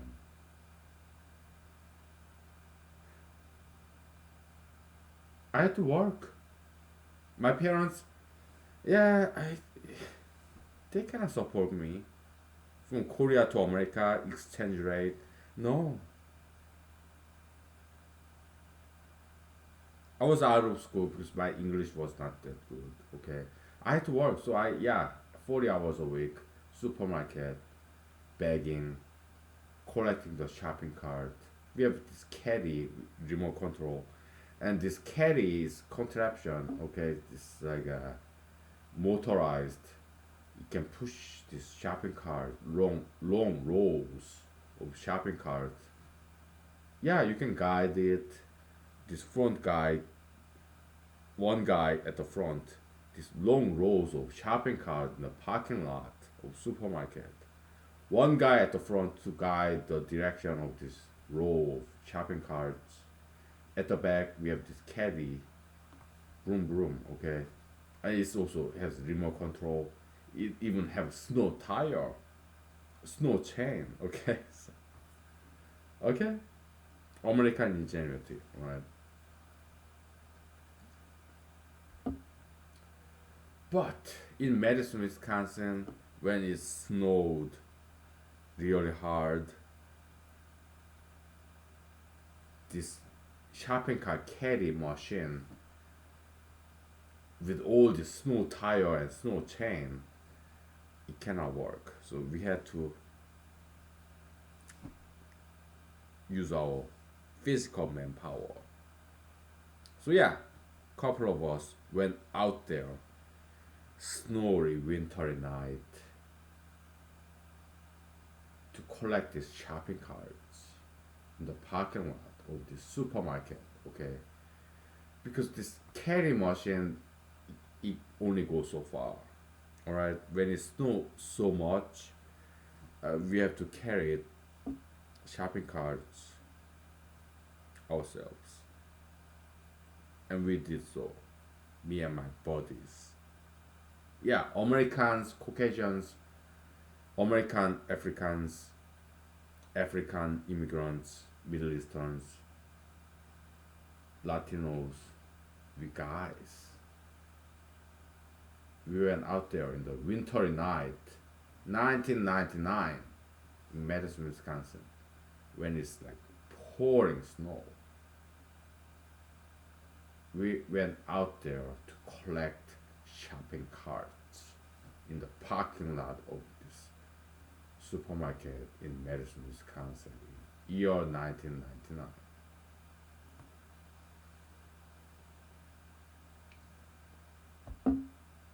All different races, blacks, whites, Hispanics, Asians, Middle Easterns.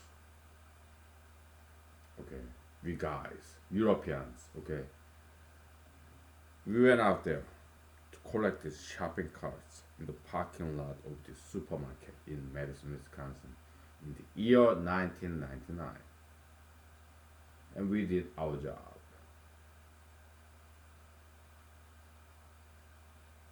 Making minimum wage back in 1999, like 5.50, $5.50 per hour, something like that. Okay.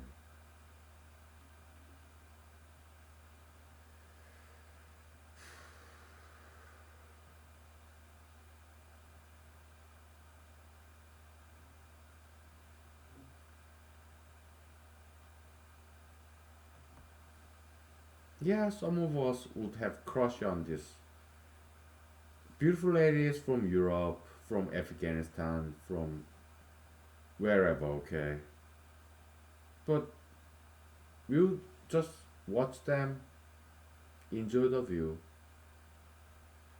but we didn't commit any crimes. No, we just appreciated, we guys, we just appreciated this female beauty. We didn't commit any crimes. No, we just enjoyed their feminine, female beauty. Okay, we were behaving. We appreciated their feminine, female beauty.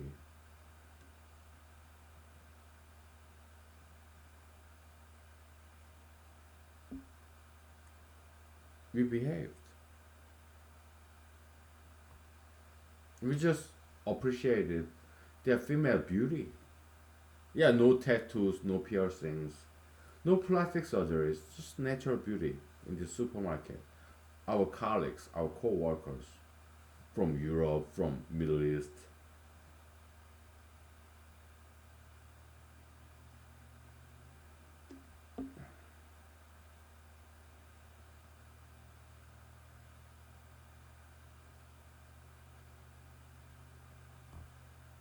we didn't commit any crime. No, we just appreciated their natural beauty. Right? No plastic surgery, no tattoo, no piercing, or just this natural female beautiful ladies. We just watch them, okay? No crimes, no plastic surgery, just natural. Okay? We just watch them and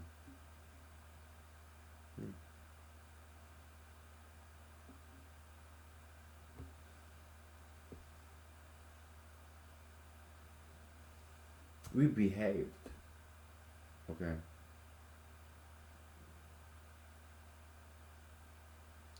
Back in the days, 1999, Madison, Wisconsin, wintry night, when we guys, all different races, we went out to parking lot to collect shopping carts. Heavy snow in Madison, Wisconsin, 1999. When Mr. Prince, celebrity, right? He's in the spotlight. He's in the studio, right? Party like 1999. Celebrity, Hollywood celebrity, these elites, rich people, famous, money, power, fame, and SEX, right? When they were singing this party like 1999 in Hollywood, California, we guys, we are in Madison, Wisconsin supermarket, heavy snow, collecting shopping carts in the parking lot so that next day our customers would get this shopping cart and they would shop, spend their money so that we get paid our minimum wage salary like $5.50 per hour.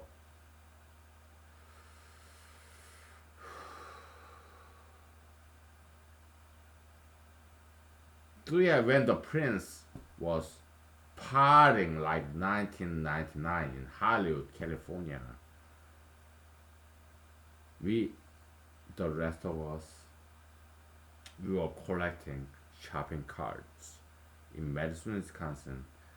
Snow, heavy snow, okay? One by one, us, we guys, we were collecting shopping carts in the parking lot, supermarket, 1999, Madison, Wisconsin, winter. I'm kind of quoting this Korean novelist. Okay, he's very smart guy. Okay, yeah, something like Winter Soul, 19 something year. Okay, I'm kind of quoting from him. Okay, well, I can tell you more about that short novel. It's very smartly written. Okay, that Korean novelist. Okay, he went to top school in Seoul, South Korea. He studied French, right? That was, I think that was his major. Whatever. Okay. So yeah, year 1999, when the prince was dancing with all these beautiful Hollywood ladies, celebrity, money, power, fame, sex, whatever. The rest of us,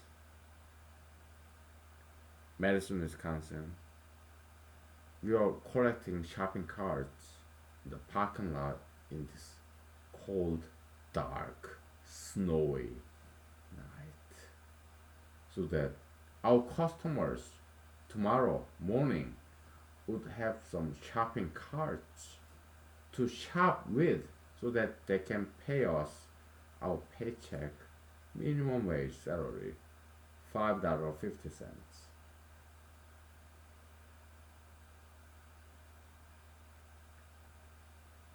That's my experience in Madison, Wisconsin, 1999.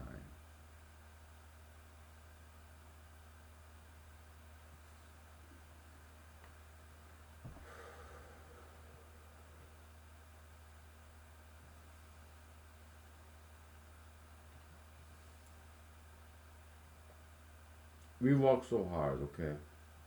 So I was pushing this shopping cart in this deep snow.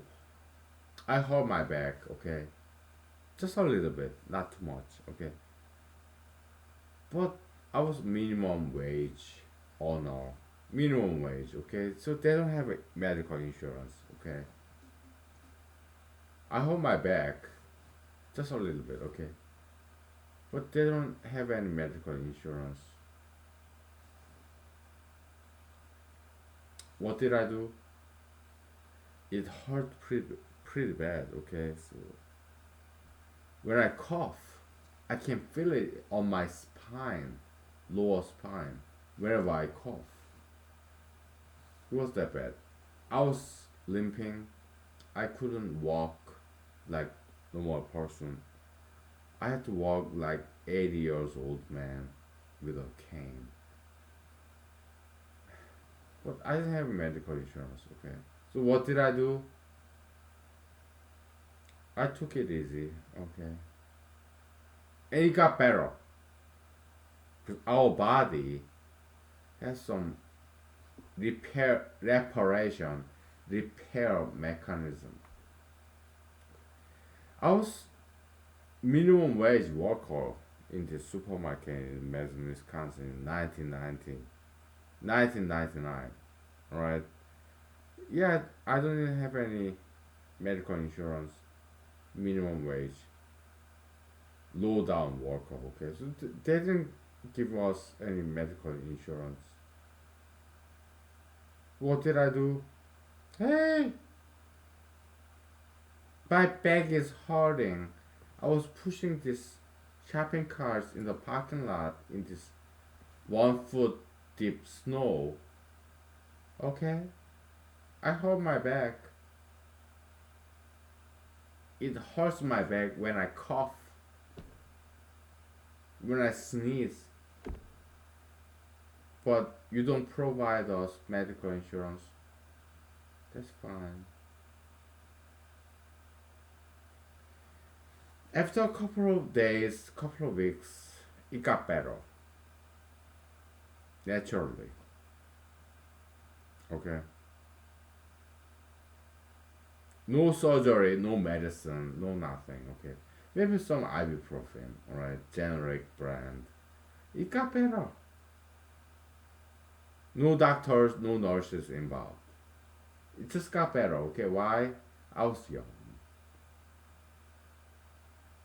I was in my late teens, early 20s, 19, 20, 21. Okay. Yeah, our body have some evolutionary repair mechanism. Okay, so look at me. Yeah, I can jump, I can run. All right. Do you want to see me jump? Yeah, I show you. Okay. I didn't go to doctors. Okay. It just got better. All right. But at that time in 1999, when I cough, when I sneeze, it I can feel it in my lower back. Okay. But I got better without going to doctors, hospitals, because I was minimum wage $5.50 labor or labor intensive, parceling, bagging, collecting shopping carts, Madison, Wisconsin in year 1999. Okay, it got better. Okay, why? Yeah, our body by evolution, God's blessings. They know how to heal itself. Okay, so that's why you don't have to worry about coronavirus. Do you want to see me how to jump? Yeah, I jump. Okay. Woo! Okay, we'll take 5 to 10 minutes break.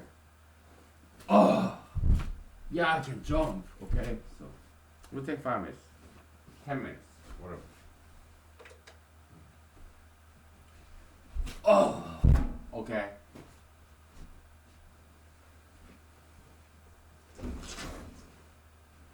Yeah, let's jump. Woo!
Are we still on? Okay, we have 15 minutes left. Okay, let's make the best use of this. Alright. You know, back in the days in the World War II, alright, Nazi Germany under Mr. Hitler, okay, Herr Hitler, yeah, they bombed this London, England, okay, so what did these English people back in the days in 1943, something like that, what did they do? They lived their life as normal as possible. They went to restaurants. This Nazi Germany, these airplanes dropping bombs in London, they're like, whatever. Yeah, we go to restaurants, okay? As the spirit of resistance. Londoners back in 1943, 1944, World War II, when it was Nazi Germany airplanes dropping bombs in London, England. They went out restaurants as a spirit, as a symbolism, activism of resistance, right? They went to work, they went to restaurant as an expression, representation of resistance. Oh, you Nazi Germany, Herr Hitler, you're not gonna dictate us. No. We go to work, we go to restaurant, we will live our life as normal as possible. You don't scare us. You drop bombs from airplanes, German engineering. No, you don't scare us. We will resist. We go to work, we go to restaurant, have dinner. You drop bombs, whatever. Okay. We'll live our life as normal as possible. That's World War II, the British Londoners back in 1943.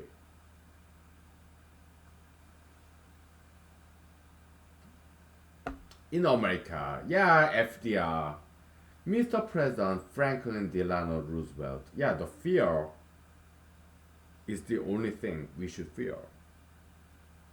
Okay? No politician today say that, quote that. Why?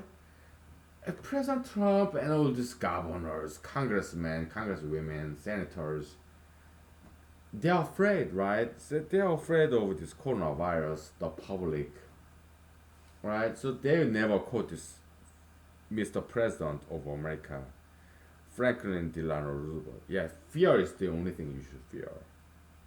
They don't quote that. Why? Because against mainstream, right? Yeah, these politicians, President Trump, they're so spoiled. Okay, they're afraid, cowards. Yeah, hide, stay at home, listen to your doctors.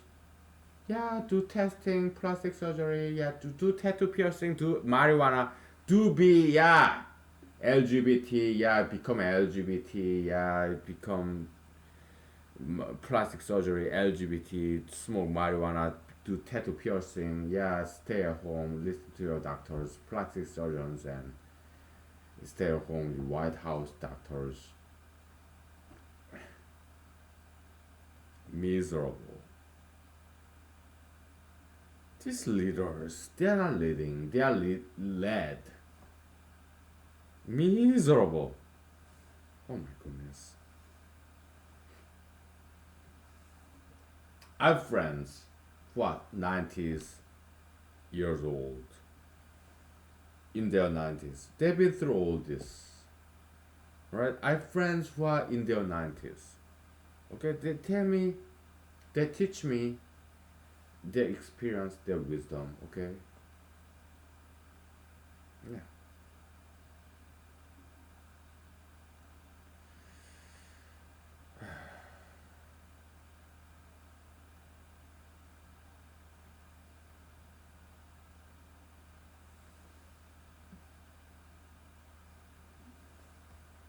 They tell me, okay, back in the days, they didn't stop economy, they didn't stop working just because some this pandemic disease. No, If you are sick, you go to hospital, you quarantine yourself at home. But if you are healthy, you go to work. Back in the days, I learned from my friends who are in their 90s. They are 93 years old. They'll tell me their experiences, their wisdom, life lessons. Okay, back in the days, they didn't stop the economy. Okay, if you're healthy, you go back to work. If you are sick, yeah, stay home, go to hospital. But if you are healthy, you keep on living, you keep working. Why? Because that's why I don't like these opinions, advices of these present Trump's employee doctors. Oh, stay home, be scared. Okay, be scared. Yeah, stay home. Even if you are healthy, don't go to work because this virus, latent virus, it may be in you and you can spread this virus even if you are healthy, even if you are asymptomatic. Yeah, stay home. Stop the economy. Stop working. Stop producing. Just praise me, White House doctors. Oh, power. Yeah, fear me. I'm your doctor. MD, PhD, or this Harvard, Yale, Stanford, whatever. I enjoy this power, attention. Yeah, I'm the White House doctors. I enjoy this attention, man. Celebrity, this heroic treatment. I'm a hero, American hero. Yeah, you Americans, be afraid. 200,000 people will die. Be afraid and obey me. I usurped constitutional power given to Congress, executive power given to President. Mr. President, Mr. Miss Congress, men and women, I am the doctor, MD or MD PhD from Harvard, Yale, Stanford, okay? You will obey me. I am the dictator of America.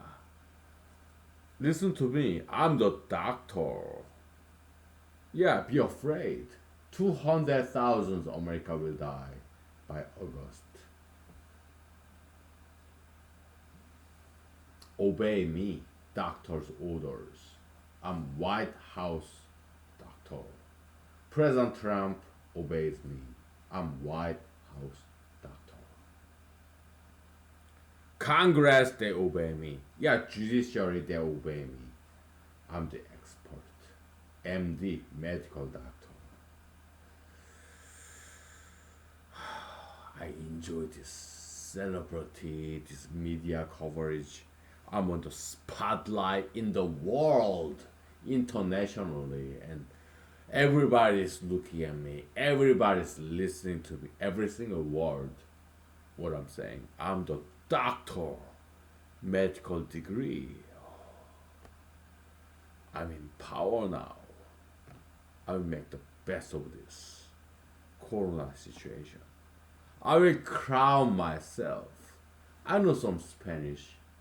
I'm a doctor. I know some Spanish. Corona. Yeah, it means crown in Spanish. I shall crown myself. Yeah, I'm the doctor.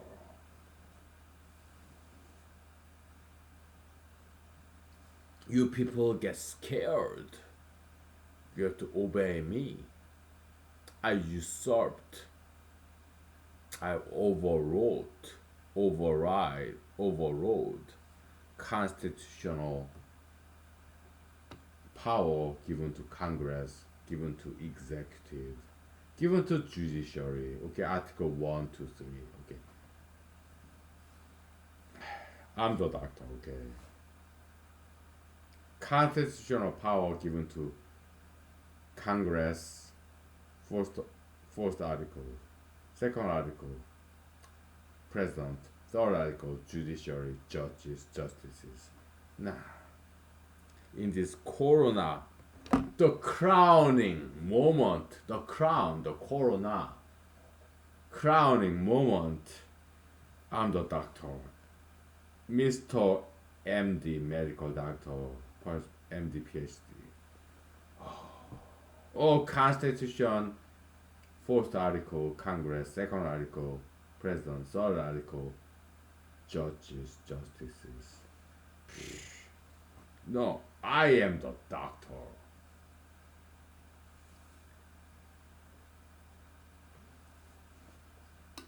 I got all my power now. Yeah, the cult of personality. You people, you praise me, you don't criticize me, right? I got some security details, Secret Service agents. Yeah, I'm well protected. I am enjoying this power and celebrity. I'm more famous than Hollywood actors, Nashville, Tennessee singers. I'm a doctor.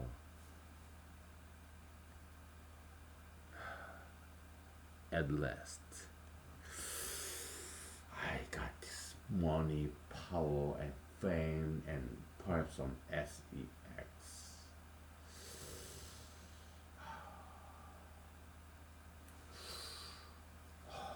Yeah, I can sleep good at night, knowing that I got all the power in the world. Yeah, I'm the doctor.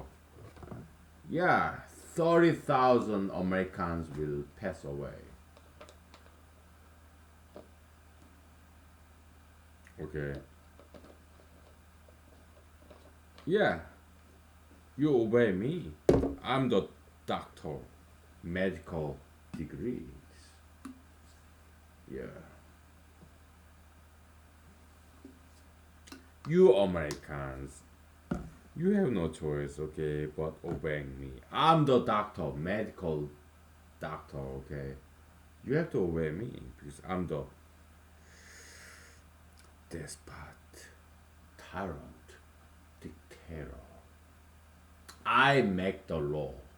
I am the law as a doctor in the White House. President obeys me. President Trump. Oh, Congress, they obey me. Oh, the judiciary, the Supreme Court justices, judges, they obey me. I'm the doctor. I'm the expert. You do what I tell you to do. I'm the dictator, the supreme, the cult of personality.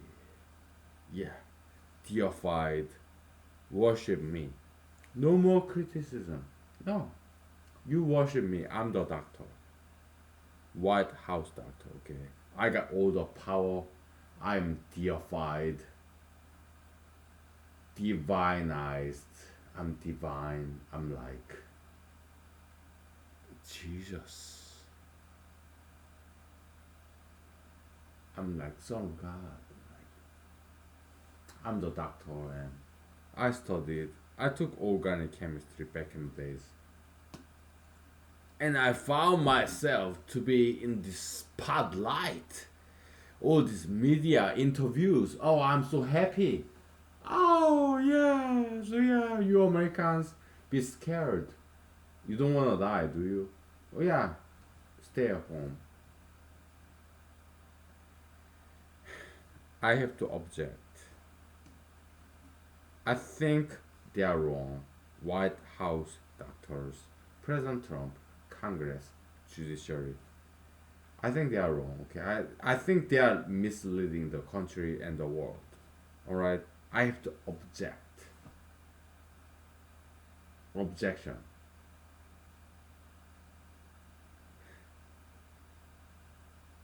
You have to be active. You have to exercise. You have to work, run, push ups, sit ups, dance, martial art. If you're healthy, get back to work, okay? If your state law mandate allows you, alright? Thank you. Good night, bye. We continue.